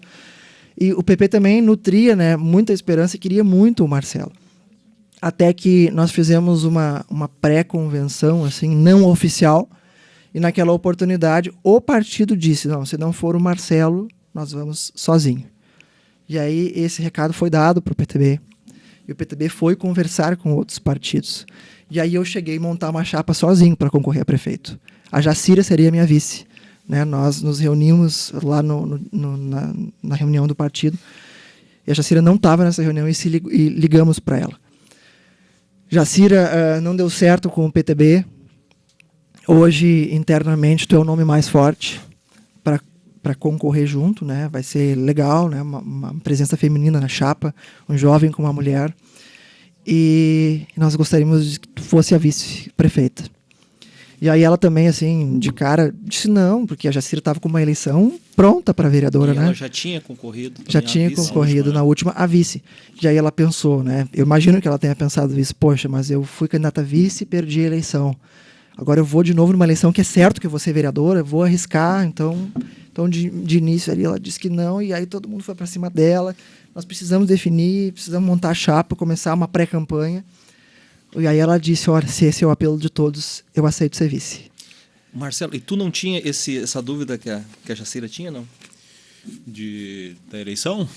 Tinha, na verdade, eles foram feitas pesquisas antes. Foi feita uma pesquisa pelo PTB, na época, e essa pesquisa chegou até o meu conhecimento. Sim, mas para prefeito? Não, para vereador. Para vereador, pra claro, vereador. Pois é, por isso que tu sabia que teu nome estava bem... Exato, então, cara, foi feita uma pesquisa, eu sei que o meu nome lá disparou nessa pesquisa e tal, e, cara, tá tranquilo e tal, né, e na verdade nem era por isso também, não era, eu pensava que não era o momento, né, e aí foi indo, foi acontecendo tudo isso que o Rodrigo falou e tal, e aí eles, né, chegaram, o pessoal do PP vieram até mim, né, o Toninho, conversei com o Toninho, tiveram várias pessoas que vieram para convencer, eu acho que até tu falou alguma coisa na época ali, né? Eu faço meus memes, né? Eu lembro que eu fiz um meme de vocês dois. Isso, então muitas pessoas vieram até mim para tentar que eu fosse com o Rodrigo e tal. O Rodrigo me falava, a gente tinha essa liberdade, sempre tivemos essa liberdade de falar o que a gente pensa. E, cara, e passou o tempo, e aí era para ser um outro candidato, né? E não deu certo. E tem uma questão que eu acho que é bem importante de falar. O Rodrigo falou que me familiarizo muito com o PP. E surgiu uma outra proposta, né, do PTB aí com outro partido. Eu digo, bom, eu não vou, né? E aí todo mundo falou na época lá, não vou e tal. E aí chegou no último dia lá que eles, nós temos essa opção. Eu digo, não vou. Né? Eu digo, vocês façam o que vocês acharem e eu vou fazer o que eu acho. Tal. Então, né? E firmei o garrão. E eu sempre fui dessa forma. Acho que a palavra tem que valer. E deixa eu contar uma coisa, talvez que ninguém sabe, Marcelo, mas é importante contar que o PTB chegou a conversar com outro partido, né? E o Marcelo disse, realmente, eu não vou. E o Marcelo me disse, eu era vereador, ele disse, se eles forem com outro partido, eu vou contra a coligação, talvez até vá a vereador, mas o meu voto para prefeito é teu. Ele me disse. Então, e eu tinha certeza que ele faria isso. Claro. Então aconteceu isso. E aí, né? E aí eles fizeram outras propostas e tal, e não deu certo, né? O PP também lá não aceitou o nome que foi levado pelo PTB, depois eles levaram o nome também para o outro partido lá e também não foi aceito, enfim. E aí eu disse, né? E todo mundo em cima e tal. E aí eu comecei a entender que talvez fosse a hora, né? Que aquela questão das coisas ao natural. Eu digo, tudo convergiu para isso. Exatamente. Então eu digo, cara, por que não sair da zona de conforto, né? Eu acho que tu tem que sair da tua zona de conforto sempre, porque ali tu vai descobrir se realmente vai acontecer ou não. E aí, na época eu falei, eu acho que era... Cara, eu sou um cara que sou fã da Lua, né? Sou fã da Lua. Eu sou um cara que... Eu ando a cavalo todo mês nas noites de lua cheia. E aí, na época, o Rodrigo falou, todo mundo falou, e aí eu disse, então vou fazer o seguinte, quando tiver lua cheia, eu vou andar a cavalo lá e depois eu falo para você. Só que era... Vou refletir. Só e que a maldita lua não chegava nunca. E aí, eu agoniado. Tu já foi pro calendário, né? Cara, e aí era bem antes da lua cheia e tal. E aí de vez em quando, eles me vinham apertar. Tá, e aí, não sei o que. Eu disse que eu vou só decidir quando eu for andar a cavalo lá e tal. E, cara, e aí teve uma noite, né, de lua cheia, peguei meu Picasso velho, encilhei e subi os morros. Se eu saí de casa, era 6 da tarde, eu cheguei 2 horas da manhã em casa. E aí a lua nasce atrás dos morros lá e tal. Peguei, desci do cavalo, me escolhei na encilha e comecei a pensar em toda a minha vida, né, de tudo que eu já tinha passado até ali e tal. E a gente quer saber, cara, vamos encarar para ver o que vai dar. Vamos encarar para ver o que vai dar. E aí passou, e nessa noite aí eu não falei com ninguém, né? Aí no outro dia eu conversei com o Rodrigo, disse, vamos dar uma volta. Eu tinha aqui em Osório, né, Rodrigo? Uhum. Tinha aqui em Osório, e aí fui eu, o Rodrigo e o Igor. O Igor, que hoje é nosso procurador, era nosso procurador da Câmara, grande amigo nosso aí, e hoje é procurador nosso também no município. E aí fomos, aí eu abri, vamos concorrer e tal, né? Daí falei para o Rodrigo, acho que se for para a gente continuar a parceria, da gente poder fazer as coisas realmente, né, como a gente pensa, como a gente quer, vamos encarar e tal. E aí, a partir dali, aí já foi para o jornal e tal, e começou toda a comunicação, começou a se espalhar e tal. Que era o que se esperava, né? Era os nomes que todo mundo se falava, né? E foi muito legal, cara. Foi muito legal porque a aceitação foi muito grande, né? Foi muito grande naquela época. Me diz, qual é a diferença É diferente a campanha para vereador do que para... Muito. Totalmente, cara. Depois que eu decidi aí, nós já começamos a trabalhar. A cidade é muito grande, né? Muito grande. E a gente não conseguiu visitar deveria todos os lugares, né? E isso que nós começamos um roteiro de visita no momento que ele disse sim. Né? Eu acho que ele disse sim num dia, a gente esperou passar o final de semana seguinte e na semana seguinte, segunda, terça, quarta, quinta, sexta, sábado, domingo, nós começamos um dia Pinheirinhos, um dia Cantagalo, um dia isso, um dia aquilo, visitando todas as localidades. Saía mais o Rodrigo do que a tua esposa. Sim, com certeza. Certamente. Cara, e a gente saía de manhã cedo e chegava às vezes na madrugada, porque boia nunca vi tanta, né? Até hoje, né? Até hoje a gente atraca ainda. Inclusive, quando a gente sair aqui do podcast, a gente vai na Guarda Velha jantar. Olha aí, ó. Então, cara, foi uma campanha totalmente diferente, né? Porque quando tu é vereador, o que acontece? Eu vou te dar um exemplo meu. A minha campanha ela era mais na minha região, né? O Bacana, por exemplo, trabalha mais lá na região dele. O Rodrigo era mais na região central, né? Enfim, vários vereadores. Então, tu trabalha mais a tua região, visita lá aquele pessoal de lá e tudo mais. Prefeito não, cara. Prefeito, tu tem que ir em todos os cantos, né? Tu tem que ir em todos os cantos. Então, hoje a gente é prefeito de todo mundo, de quem votou e quem não votou. É que a campanha de vereador é uma campanha proporcional. Exato. Tu tem que fazer uma proporção de votos. Então, tu fica na proporção da tua localidade, por exemplo. Por exemplo, o Marcelo, candidato a vereador. ele tem que focar a campanha dele onde ele é mais conhecido, na Catanduvinha, na Costa, no Ibiruçu, no Macegão, na Data. Não adianta ele fazer casa por casa no Monjolo, no Evaristo, por exemplo, se lá tem um candidato local Forte. que é o bacana. Sim. Né? Então, também, até como uma questão de respeito aos candidatos locais das regiões, não que ele não vá legislar ou batalhar pelo Monjolo por todas as localidades, mas tu precisa só da proporção para entrar na Câmara, para representar aquela proporção da população. Exato. Agora, quando tu entra numa campanha majoritária, que é uma campanha de prefeito, de governador, de presidente da República, tu tem que representar toda a população. Toda ela. Né? Então, tu tem que fazer 50% mais um para ganhar a eleição. Né? Para vereador, tu faz 5%, 4%, 3%, às vezes tu se elege. E nenhum prefeito se elege se não fizer 50 mais um. Então, tu tem que visitar todas as localidades, tem que conversar com todas as pessoas, se fazer conhecidos em todos os lugares, levar a tua proposta para todos os lugares. Então, é muito diferente a lógica da campanha. Né? Tu precisa de muito mais dedicação, tu precisa obrigatoriamente registrar um plano de governo no cartório, né? Homologar. Então, para vereador, não necessariamente, né? Tu tem as suas propostas, mas tu não tem, né, todo esse compromisso, né, burocrático que uma campanha majoritária tem, por exemplo, né? A composição partidária que tu vai fazer vai definir o tempo que tu vai ter de programa de rádio na campanha. Então, é muito diferente a lógica, né? E a responsabilidade, evidentemente, é muito maior. Não que o vereador não seja importante, Sim. É muito importante. Mas é diferente, né? Tu tá se propondo a executar as políticas públicas e não somente a propor as políticas públicas. E tem mais uma, né? A gente fala em sair, visitar e tal, mas tinha, cara, programa de rádio, vídeos, o que mais aí?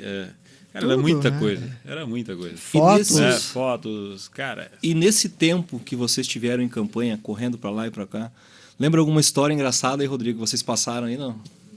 Ah, engraçado. Não sei, Engraçado, alguma situação que vocês passaram aí.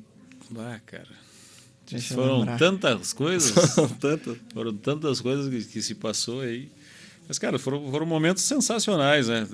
Independente se foi engraçado ou não, foram momentos que a gente pôde conhecer mais a realidade das pessoas, do interior, da cidade.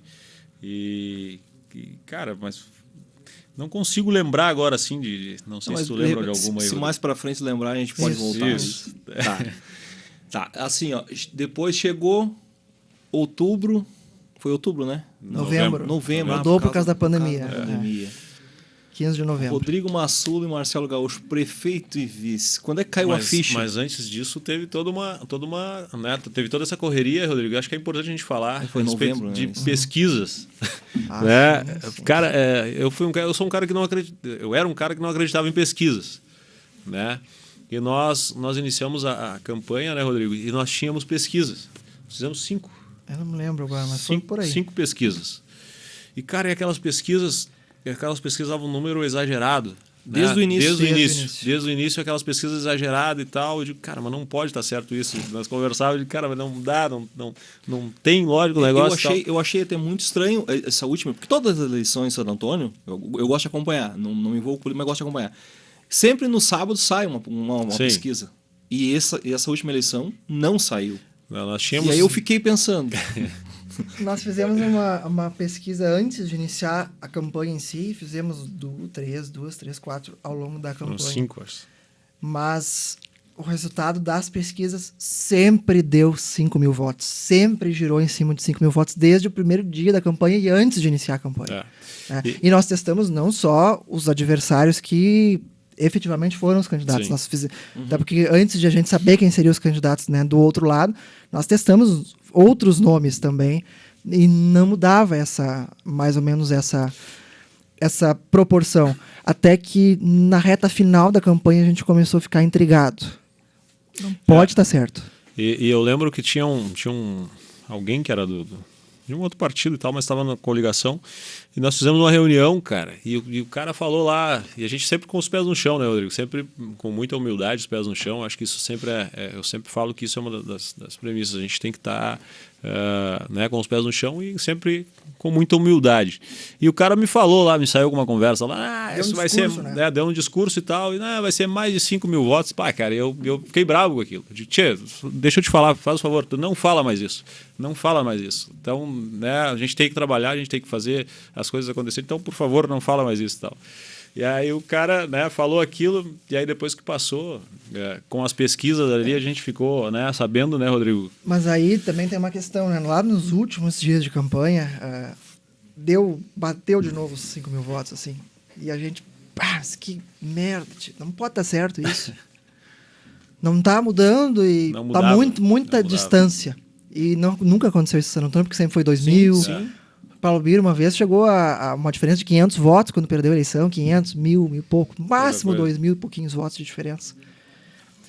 E aí a gente reuniu a coordenação de campanha e disse, vamos tirar a prova dos 9, vamos trocar o Instituto de Pesquisa.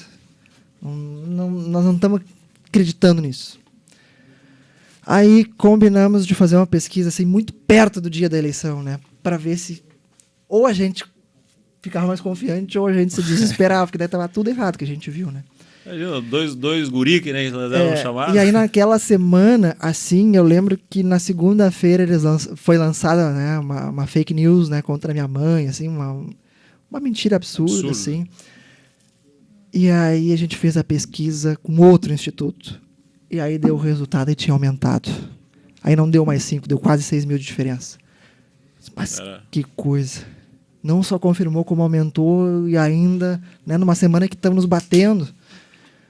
E aí a gente ficou mais tranquilo, mas é aquele negócio, né? Só acredito vendo. Mas já ficamos mais tranquilo.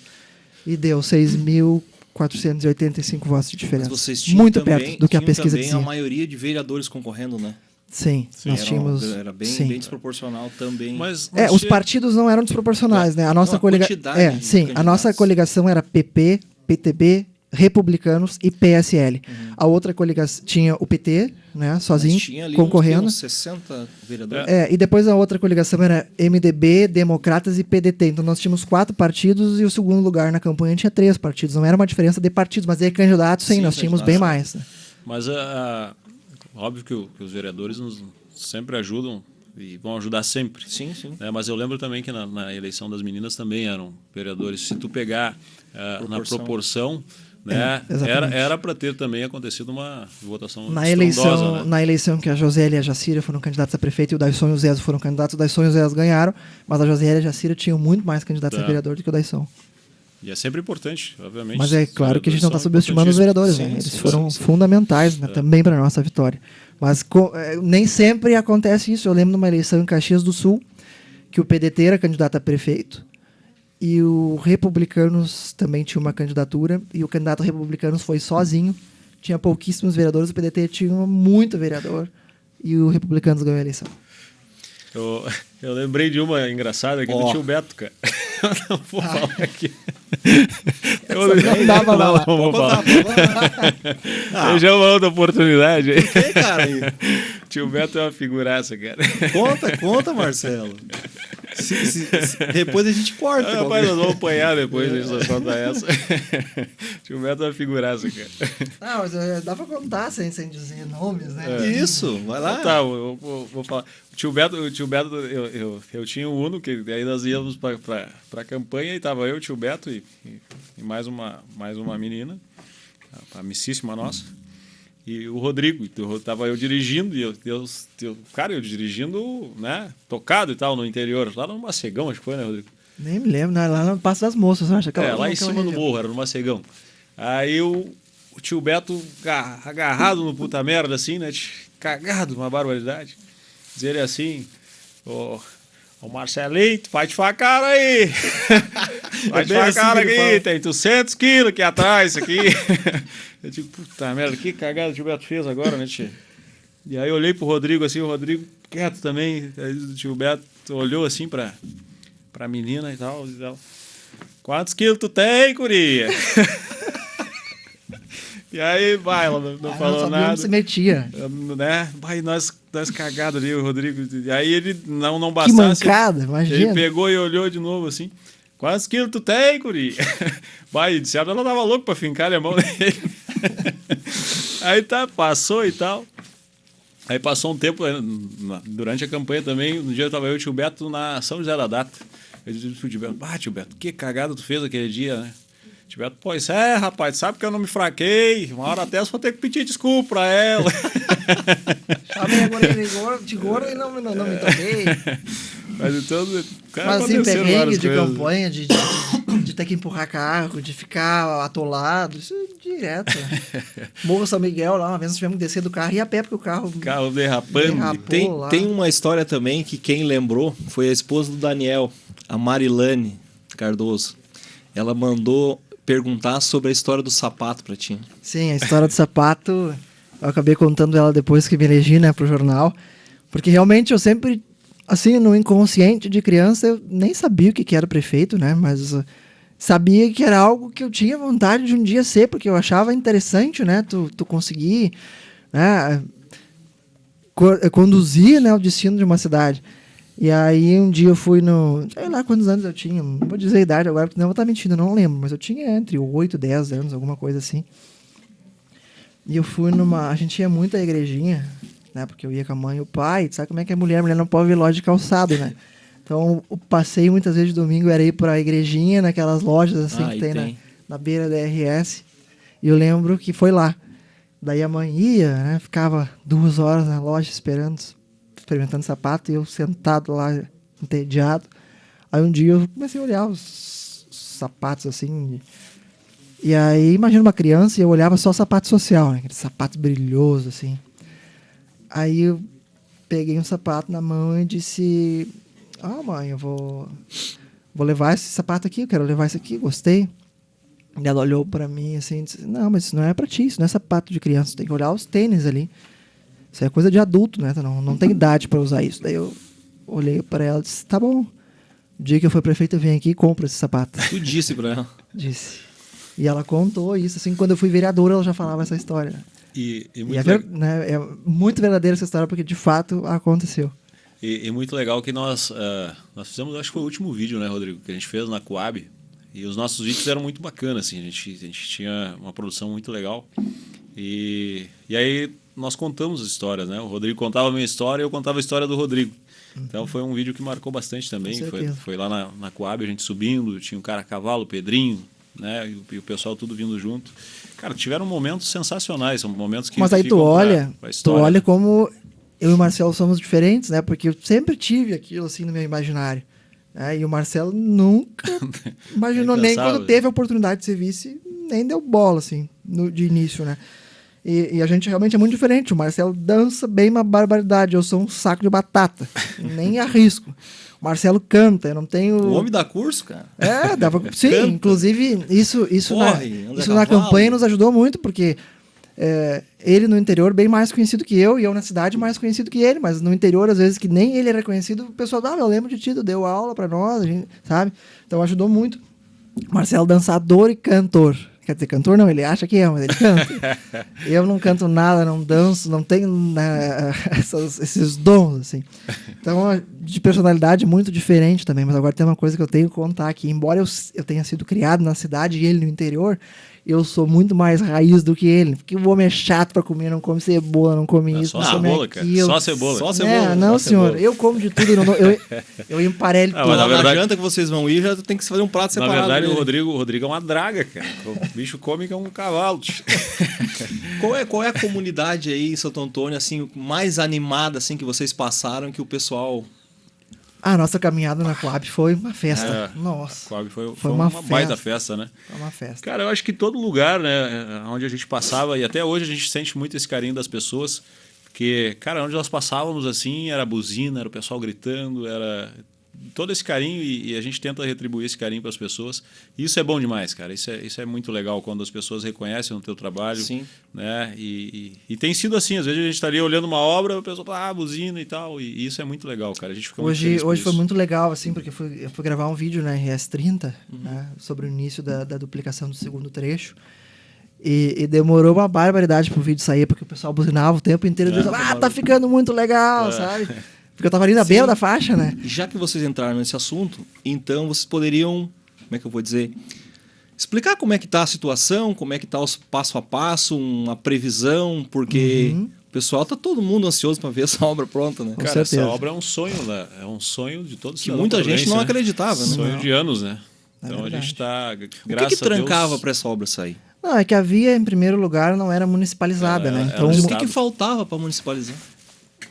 Cara, na verdade, esse projeto estava na Assembleia para ser aprovado. Já estava há bastante tempo, né? O primeiro passo da duplicação era... Não tinha como duplicar se ela não passasse sob o domínio do município. Ela era uma rodovia estadual, né? E hoje não, hoje ela é municipal. Um trecho dela aqui dentro da cidade, né? Sim, mas a minha pergunta é, o que foi feito agora, por que não ter sido feito lá atrás? Sim, na verdade se tentou muito tempo municipalizar a RS 30, né? O próprio governo do Dr. Paulo e do Branquinho, né, teve bons encaminhamentos nesse sentido. Depois o prefeito que nos antecedeu, né, o Daisson também, trabalhou muito fortemente na questão da municipalização da RS 30 e avançou bastante. Né? E no último ano, o ano passado, a rodovia ainda era estadual, mas o projeto já estava na Assembleia Legislativa. Então Mas então ela foi municipalizada no governo nosso de vocês? Governo, sim, em agosto de 2021. Sim, inclusive o presidente da Assembleia, na época, era o deputado Gabriel, que era presidente, ele esteve aqui assinando, né, a municipalização. Mas antes de municipalizar, já tinha um recurso? Não, na verdade, assim, vou explicar passo a passo, tá? Ela foi municipalizada em agosto de 2021. Existia um recurso de R$ 1.700.000 destinados pelo Ministério do Desenvolvimento Regional. E a gente precisa sempre, né, dar méritos a quem veio antes de nós, mas também mostrar aquilo que eu e Marcelo estamos fazendo. Tinha um recurso de R$ 1.700.000 do Ministério do Desenvolvimento Regional garantido desde 2019, mas não foi aplicado porque a via não era municipalizada. Então esse recurso ficou por um bom tempo parado. Então esse recurso ele permitiu, né, a duplicação do primeiro trecho. E aí onde é que entra o mérito, Rodrigo e Marcelo? Porque nós, desde a campanha sabíamos disso, nós tínhamos convicção, né, e estava no nosso planejamento que, como tinha esse recurso, nós não podíamos frustrar a população de iniciar um trechinho da obra e parar e não resolver o problema. Não ia adiantar nada. Então a gente foi atrás de dinheiro, de recurso. Abriu um edital chamado Pavimenta RS do Governo do Estado. Nós cadastramos o projeto do trecho 2, né, que é esse que está sendo executado agora. Entregamos o trecho 1 vai dar daqui até a Farmácia Muniz, que é esse recurso do Ministério do Desenvolvimento Regional, que existe desde 2019. Mas que não sairia do papel também se nós, na nossa gestão, não tivéssemos colocado a contrapartida, que foi R$ 600 mil. Então a gente só conseguiu executar o recurso porque nós, né, controlamos as finanças e botamos esse dinheiro. Caixa da Prefeitura. Caixa da Prefeitura, 600 mil do Caixa da Prefeitura, mais esse 1.700 para o trecho 1. O trecho 2 nós cadastramos em junho do ano passado, no edital do Governo do Estado. E começamos uma peregrinação de visitas em Porto Alegre, tentando mostrar a importância desse projeto para Santo Antônio. Eis que no final do ano passado, o Governo do Estado contemplou Santo Antônio. Então nós garantimos o trecho 2, conquista da nossa administração. Em tempo recorde, né? Em tempo recorde. E ao mesmo tempo quando cadastramos este, do trecho 2 da 030, cadastramos lá para Catanduvinha, para Costa da Miraguaia, a continuidade do asfalto. E também... Vai ligar na Palmeira? Não, vai sair na Venturosa. Na Venturosa, tá. Fomos cadastrados também com 700 metros desse asfalto lá. Mesmo projeto. Mesmo projeto, né? Trecho 2 da 30 e 700 metros lá. Total de 2 milhões. Mais contrapartida da Prefeitura. E aí, nós também pensamos, não podemos fazer só o trecho 1 e o trecho 2, não vai resolver o problema, porque a RS 30 só resolve depois que passar da ponte do Arroio Pitangueiras, que precisa ser duplicada para desafogar o trânsito. Sim. Poxa, mas é muito dinheiro. Que é o trecho maior, né? É o trecho maior. Vamos atrás de um financiamento bancário. O município está com condições disso. E aí nós começamos o ano passado, desde o fim de junho, uma série de reuniões com vários bancos para buscar a melhor taxa de juros. Conversamos com o Badesul, conversamos com o Banco do Brasil, e conversamos com a Caixa Federal e chegamos à Caixa Federal, batemos o martelo e tomamos um financiamento de 15 milhões de reais, que vai permitir, né, que a obra seja concluída na gestão Rodrigo e Marcelo Gaúcho. E, além da duplicação, esse recurso também vai ser investido em diversas ruas estratégicas de Santo Antônio. Nós já iniciamos colocando a base asfáltica, ainda vai ser asfaltada, a rua Francisco Flores Alvarez, que é quase 1 quilômetro de asfalto. Nós vamos asfaltar toda a rua Mostardeiros, ligar ela da praça ali na Cidade Alta até o Bom Princípio. É aquela rua ali. Quase 1 quilômetro de asfalto.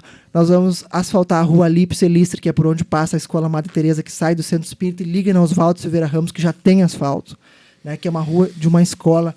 Nós vamos asfaltar o bairro Passo dos Ramos quase completo. Liga na Porto Mirim. Nós vamos entrar na rua do Estadual com asfalto, vamos fazer a rua Júlio Cardial de Souza, que é aquela do Valão, toda asfaltada que hoje é de Saibro, e vamos sair na rua da Escola Laureano, ligando na 030 também, a pessoa vai poder entrar do lado do Colégio Estadual e sair na 030, né, sem precisar fazer a rota lá na Porto Mirim. E, claro, vamos asfaltar outras ruas, né, que a gente também está buscando emenda, buscando próprios recursos da prefeitura. Vamos calçar muitas ruas, né? Eu assino nos próximos dias o calçamento do centrinho do Monjolo, né? Quase 200 metros de calçamento, né? Ali na frente do mercado do Anaíra até quase a igreja. Vamos asfaltar a rua Alziro Viana na Lomba da Páscoa, já está com a licitação concluída. Vamos asfaltar a rua do Pinguim na Lomba Vermelha, né? Que é a João Delfim, que é uma rua que os moradores pedem há mais de 30 anos asfalto, que vira um barro quando chove. Então, tudo isso vai acontecer ainda esse ano. Vamos fazer uma rua coberta, né, que já está com a licitação concluída, do lado da praça. Onde que vai ser a rua coberta? Do lado da Boa Viagem. Ali onde tem. Onde era o X. Onde era o X, eu sou. Onde tinha o Luau Lanches. Onde tinha o Luau. Tá. Antigamente, para os mais antigos, onde era o Macalu. Eu tinha ouvido falar alguma coisa que seria ali na Ponte Nova, ali atrás. Seria. Era para ser ali, né? Uhum. Pois é, esse recurso também já tinha um recurso para Recurso isso aí, da né? consulta popular. É. Já está, inclusive, assinado, né, Rodrigo? Já está, inclusive, assinado o contrato com a empresa que venceu a licitação. Nós vamos fazer ciclovia na Porto Mirim também. Vai ter ciclovia do início ao fim também. E sobre a duplicação, ali também no meio da pista da duplicação, vai ter ciclovia. Sim. Tá. E até eu perguntei para alguns colegas, até teve um amigo que perguntou, como é que é o Ezequiel, se eu não me engano. O Ezequiel Crash, ele perguntou sobre a questão dos postes ali da duplicação. Então, todos saíram de onde estão. Sabe que teve gente que perguntou lá, esses postes vão ficar ali. Vão ficar ali, né, Tia? O que está trancando? Não está trancando, está andando, mas realmente já deveriam ter sido trocado, né? Não por uma omissão da administração, mas por culpa da privatização da empresa, porque era para a CE ter feito a troca, já estava inclusive marcado. Mas nesse meio tempo a empresa foi privatizada, foi vendida, né, para a iniciativa privada, a Equatorial assumiu, e aí eles passaram, né, a fazer a cobrança para a troca dos postes. E aí, evidentemente, nos deram um prazo de 365 dias para tirar os postes. Nossa, mas eles estão de brincadeira. Aí nós fomos para licitação, né, para contratar um projeto e fazer por conta, né, a troca dos postes. Eles vão ser recuados todos para trás.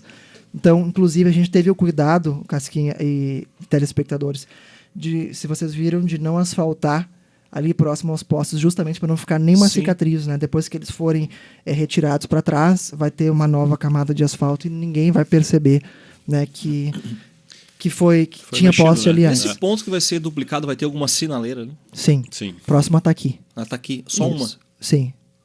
Ali no centro, onde é perto da antiga rodoviária, ele não, né? Não sei te dizer ainda, porque Ali, o projeto está sendo elaborado.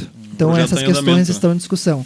Funciona da seguinte forma: o trecho 1 está sendo finalizado, amanhã a gente termina o asfaltamento, depois vai faltar os postes, evidentemente, né, plantio de grama nos canteiros, do lado da ciclovia, e a sinalização, né, horizontal e Ali na e ponte vertical. das Pitangueiras vai ser feita uma ponte Tem nova. que duplicar a ponte, Mas com acho certeza. que é importante falar, né, que a questão dos postes, voltando ali nos postes, né, Rodrigo, que está sendo feito um projeto pela uma empresa, né? Esse projeto ele vai para a Equatorial, para aprovação deles. A partir do momento que eles aprovam, aí a gente entra na parte da execução, que é a retirada dos postes e, né, retira daquele local e coloca ele Mas agora está mais perto do que cima. longe, né? exatamente. Tá mais Então perto do tá, que longe a tá retirada. em andamento, né?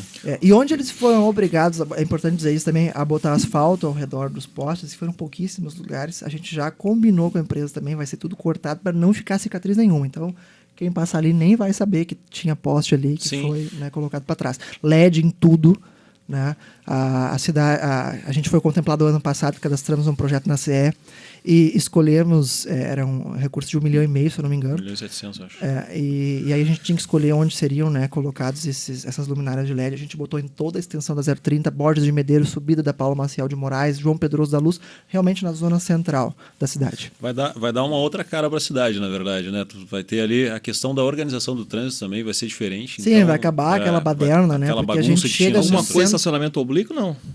Tem alguns pontos, né, mas não é em toda ela. Não é em toda Até ela. porque, Casquinha, não vai dar mais para te fazer o que tu faz hoje. Sim. Né? Hoje tu bota um carro aqui, vem outro bota atrás, vem outro bota atrás. Não cabe mais. Agora é um carro Nós só, teremos até porque tem um entradas, passeio né? público, né? É. Tem um Área passeio. azul, Temos planos, né? por Mas a enquanto gente não, né? precisa terminar a obra porque não tem como fazer agora, né? Botar área azul na RS30 com a via em obras, né? Vai virar mais confuso do que já tá. sim. né? Mas depois da obra pronta... Eu confesso que eu entendo a área azul um mecanismo de disciplina no trânsito, né?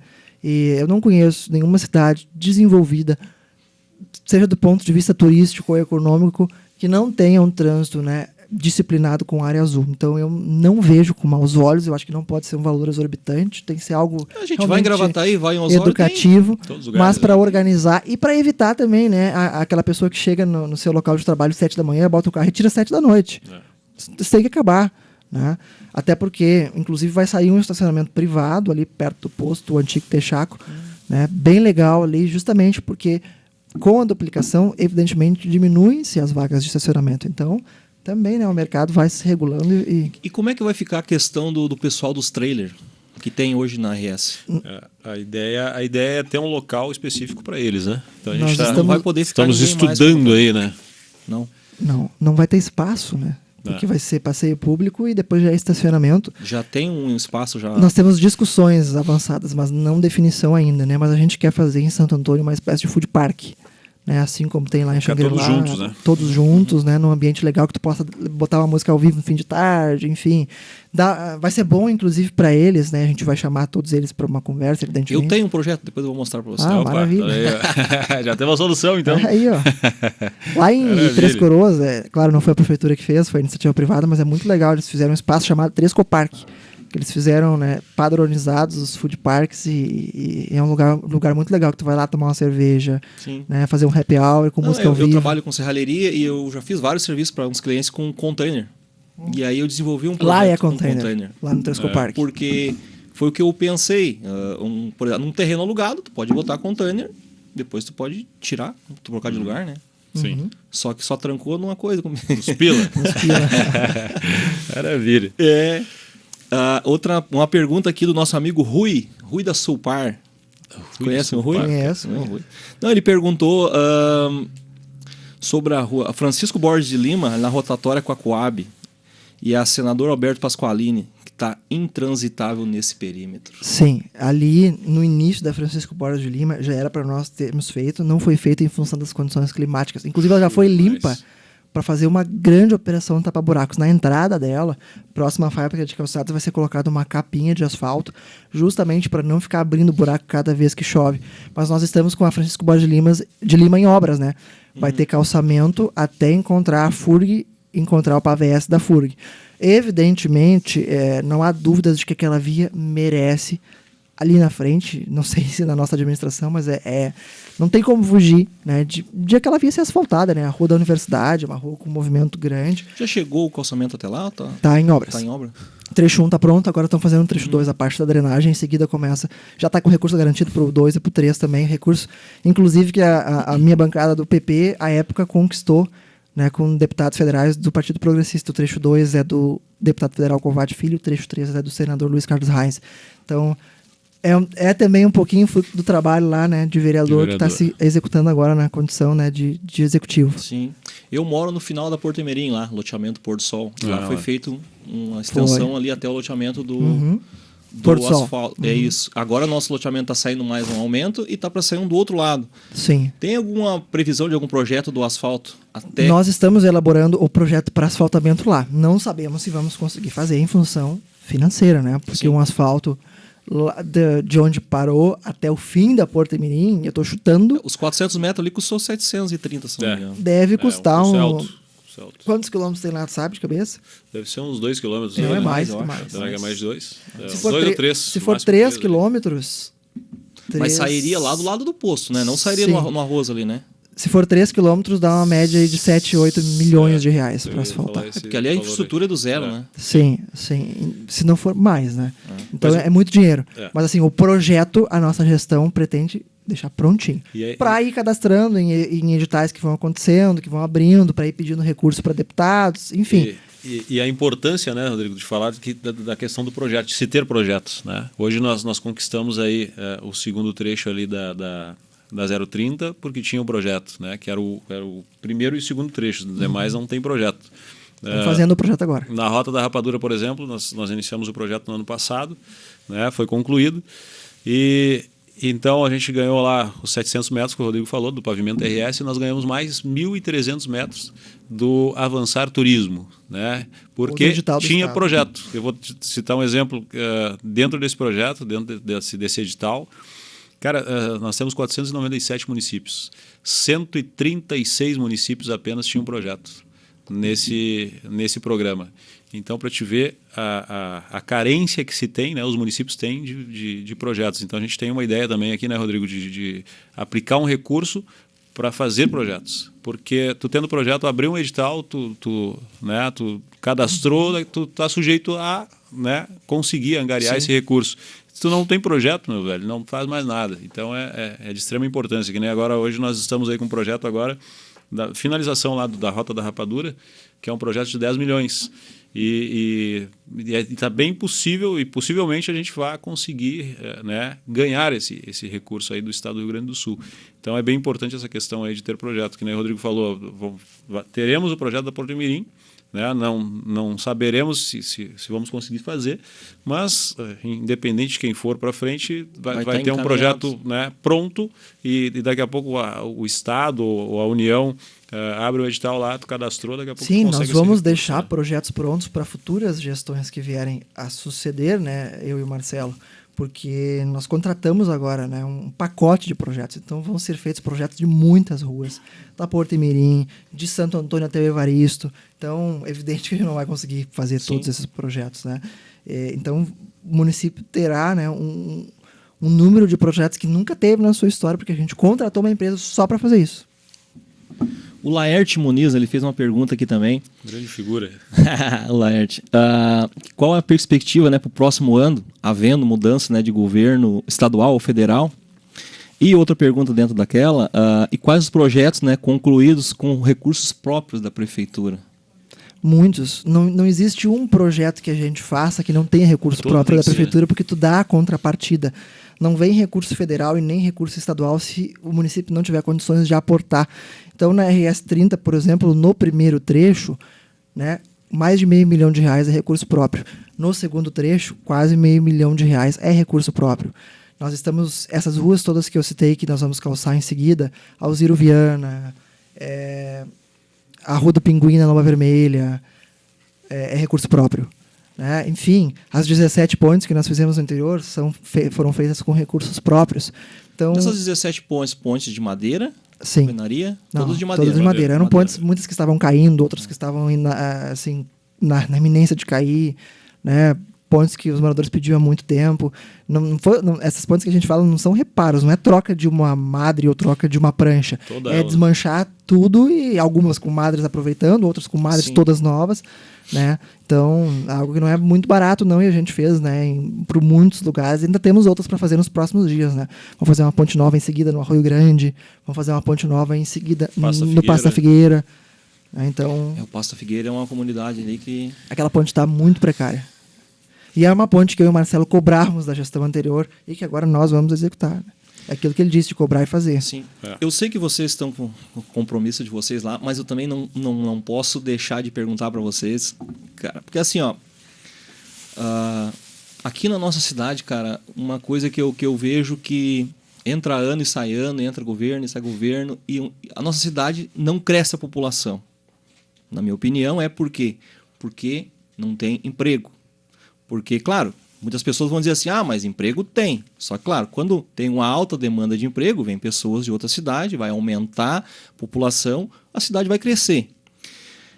Essa empresa que estava para vir, que depois foi para a Glorinha e vocês conseguiram resgatar. Como é que está essa situação? Conta para nós essa história, hein? Ela está já em Santo Antônio, né, com um pré-contrato com as terras onde eles vão adquirir. Na verdade, é algo demorado, porque para ela se instalar ainda precisa de uma construção de 2 alças de acesso ao freeway. Mas não era no mesmo local que no início foi colocado para a empresa? Na verdade, o município e a administração nunca perdeu a empresa. Tá? Nós sempre tratamos da melhor maneira possível, né, as pessoas que nos procuraram para vir para Santo Antônio, e eles decidiram por Glorinha por um único motivo, por questões mercadológicas, porque acharam terra em valor menor do que porque para eles é mais Santo longe, Antônio. Eles Sim. E aí, lá em Glorinha, né, não deu certo, né, algumas negociações deles lá. E aí eles voltaram para Santo Antônio e encontraram uma área de terra, um valor compatível com o que eles achavam que poderiam Onde pagar. é que é a área de terra? Na esquina dos morros. Bem na alça ali. Uhum. Então, eles decidiram se estabelecer aqui. Né? Nós, desde que eles decidiram ir para Glorinha, fomos atrás deles. Eu, na época, o secretário Lucas, o Zezo, junto. Da segunda semana que eles anunciaram que ia para lá, a gente foi lá e bateu na porta deles. O que dá para fazer? A gente está à disposição, vem para Santo Antônio. Então, foi por esse motivo. Mas é uma coisa demorada, porque só o tempo de preparação, de construção de obras vai 2 anos, mais a questão da alça de acesso na Freeway. Né, que eles estão... Mas essa alça da Freeway é por conta da Sim, CCR? Sim. Agora eles estão fazendo neste momento. Como é que está essa situação? Neste momento a empresa está desenvolvendo o projeto das alças. Essas terras ali é de alguém daqui, da região? É da cidade. Daqui. Só não vou falar o nome porque ainda não está assinado o contrato, mas é de Patrulhência. Né? Claro. Mas depois a gente pode falar sem problema nenhum. Claro. Eu tô aqui dando umas risadas aqui porque o Guilherme tá só aqui para mim, o relógio. Tá com fome? Não, tá quase, Guilherme, já vamos só me apertando ali, né?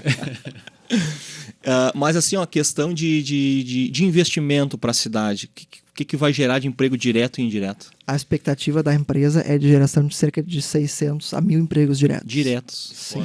A empresa é de logística. Logística, é um centro de distribuição de congelados. Até para o pessoal entender que vai sair um porto Em Arroio do Sal. em Arroio do Sal. E aí essa empresa, ela tem matriz aonde? Ela Ela vai botar Não, ela não é daqui. Ela vai botar aqui. Né? Esse grupo que está conversando conosco, que conversou né, com Glorinha, eles são intermediários do negócio. É um grupo, inclusive, com recursos internacionais. Né? Que também, né, eu não posso ainda divulgar o nome, mas que em seguida isso também vai... Porque o que a cidade precisa, na minha opinião, cara, é empresas de ramos diferentes. Eu vejo dessa forma. Porque eu trabalhei na Fibra Placa em Glorinha. Eu trabalhei 5, 6 anos ali. E como é uma empresa totalmente diferente de tudo, precisa de uma mão de obra qualificada. Sem dúvidas. Na época que eu trabalhei lá, tinha 10, 11, 12 ônibus de toda a região metropolitana. Então vamos dizer que Santo Antônio tem empresas de outros ramos, porque aqui a gente tem muito calçado, muita metalúrgica. Então o pessoal meio que... É aquela mão de obra, o pessoal pula daqui, pula ali, pula pra lá. Mas no momento que tem uma empresa diferente, vem mão de obra... Vai ter fora, que vir né? de obra de fora. E Santo Antônio Exatamente. tem tudo para ser um grande centro de distribuição no estado, em função da nossa localização privilegiada. Né? A gente está perto da serra, a gente está perto do litoral, a gente está perto da capital, perto do aeroporto. E com certeza, né, Rodrigo, essa empresa virá abrir portas para outras empresas. Sim, né? atrás de uma grande empresa dessa vem muitas outras, né? É o caso ali da GM em Gravataí, quantas empresas vieram na carona da GM, né? Que foi uma empresa que ficou na beira também da Freeway, enfim, que acabou mudando drasticamente a economia do município. Hoje, Santo Antônio, sem dúvidas nenhuma, do ponto de vista de recursos públicos de uma prefeitura, é um município pobre, né? Caxias é um município rico, Gravataí é um município rico, Porto Alegre, Canoas, Santo Antônio é um município pobre. Com a vinda dessa empresa, a gente começa a mudar de patamar, né? Talvez nós não seremos mais um município pobre em recursos públicos para fazer grandes investimentos, porque isso, evidentemente, vai trazer uma arrecadação muito grande para Santo Antônio. Então, a gente começa a mudar de patamar. Santo Antônio deixa de ser aquele município pobre para ser um município já com outro nível, né, de recursos. Como aconteceu com Osório, né, há um tempo atrás, né, que deixou de ser um município pobre. Né? E não a própria RAC também, né, que se instalou aqui no município também. Uma grande empresa. Uma grande empresa que se instalou também lá no Rincão do Capim. Rincão do Capim, um aterro um aterro sanitário. Então, aterro a partir do momento que eles realmente começarem a receber mais, né, tem um projeto materiais. de asfaltar a RAC? Não tem projeto ainda, não. mas certamente é um local dos locais que bastante necessitaria, ali, né? Em função de grandes empresas como Realengo, Greengrass, a RAC, enfim. E até para esse aumento da produção, porque a região do Morro Grande é uma produtora de arroz muito forte. Né? Então, a partir do momento que eles começarem a operar como tem que ser, a arrecadação também vai aumentar, né? Assim como essa outra empresa. Então, realmente, é o que o Rodrigo falou, daqui a pouco a gente começa a dar um boom na cidade. E isso é importante para todo mundo. E depois, né? o próprio ano passado registrou um número de abertura de empresas bem maior do que 2020, né? Mais de 1.000 empresas abrindo em Santo Antônio em 2021, claro, contando mês, né? Sim. Que tem crescido cada vez mais, né? Uma empresa de calçados falou em calçado há pouco tempo, neste ano agora 2022, e já está com mais de 100 funcionários. A empresa? Manaim, na entrada da Francisco Borges de Lima. Valdeci, isso. Onde era antigamente o Engenho da Demelo. Então, ele iniciou ali com 40, 50 pessoas, está com mais de 100. Ontem nós recebemos um empresário, né, do ramo calçadista e ele nos relatou que ele não aumenta a produção dele por falta de mão de obra, né? Então, essa questão da mão de obra qualificada, ela é importante demais, né? Inclusive falamos lá em questões de cursos, né? Em várias áreas, profissionalização do setor calçadista, do setor metal áreas, mecânico, né? Entre outros. Então isso é bem importante também para que a gente possa fazer com que a cidade cresça. A gente está também tratando com o Estado, né, e com a escola estadual a possibilidade, diria que concreta, de ter em Santo Antônio um curso de automação industrial. Né, um curso técnico rápido, né, para preparar a mão de obra e para entregar para as empresas, né, as pessoas qualificadas. A gente vê muita gente saindo de Santo Antônio, pegando o ônibus, indo para o Simol, em Taquara. Então, por que não começar, né, esse trabalho aqui em Santo Antônio, sem precisar sair daqui e deixando também a mão de obra aqui? Para encerrar, hospital. O hospital, posso falar? Fala. Eu acho que o hospital, cara, vamos falar um pouco, cada um fala. A Santa Casa? A Santa Casa fica até 31 de agosto, nós já estamos com o edital, né, na rua para novo grupo que vai assumir. E eu confesso, bem sinceramente, que evidentemente nós não queríamos que a Santa Casa tivesse saído, tentamos fazer com que ela não saísse. Não saiu por causa da administração, né, mas sim por uma questão de administração interna deles. Mas eu estou convicto que o Hospital de Santo Antônio vai melhorar. Porque nós estamos com um diálogo muito bom com o Estado. Como é o nome do grupo? Nós estamos bem encaminhados, né? Na verdade, o grupo demonstrou interesse, mas ainda nós temos uma etapa burocrática licitatória para cumprir. Mas é o grupo Vila Nova, que administra em Taquara, que revolucionou o Hospital de Taquara. A Taquara estava com um grupo muito suspeito administrando, e inclusive o Ministério Público interviu e indicou o Vila Nova para administrar Taquara.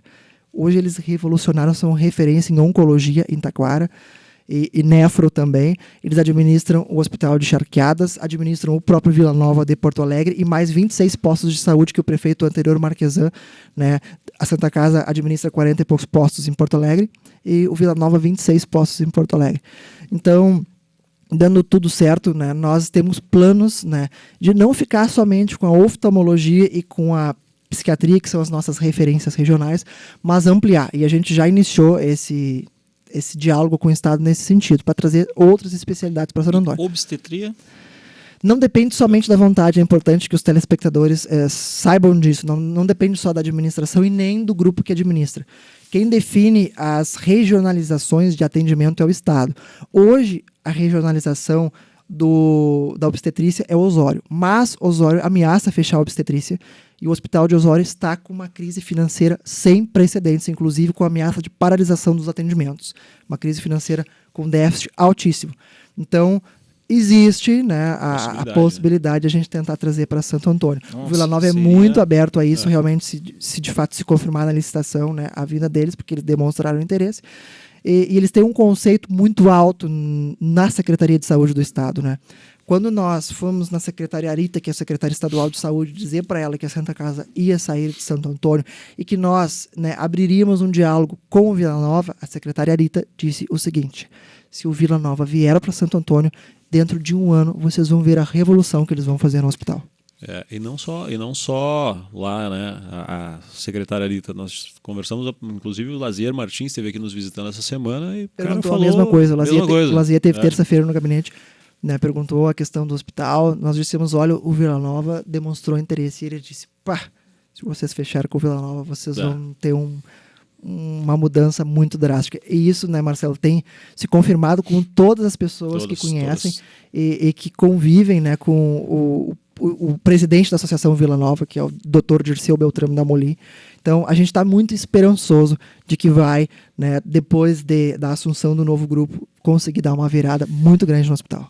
E é a nossa vontade, porque, né, nós tivemos muitas reclamações e o pessoal nos marca. E qual é a vontade do gestor? É de sempre fazer o melhor para a comunidade. Então, a gente está batalhando já, como o Rodrigo falou, as documentações, né, tramitando, e a gente espera que isso tudo dê certo para que nós possamos realmente ofertar para a população de Santo Antônio da Patrulha, né, um atendimento de primeira, de qualidade. E a gente andou com o Dalmolin, né, visitando o Vila Nova, A simplicidade do cara é sensacional. Ele chega batendo nas costas do funcionário, chega brincando, não tem lado para chegar.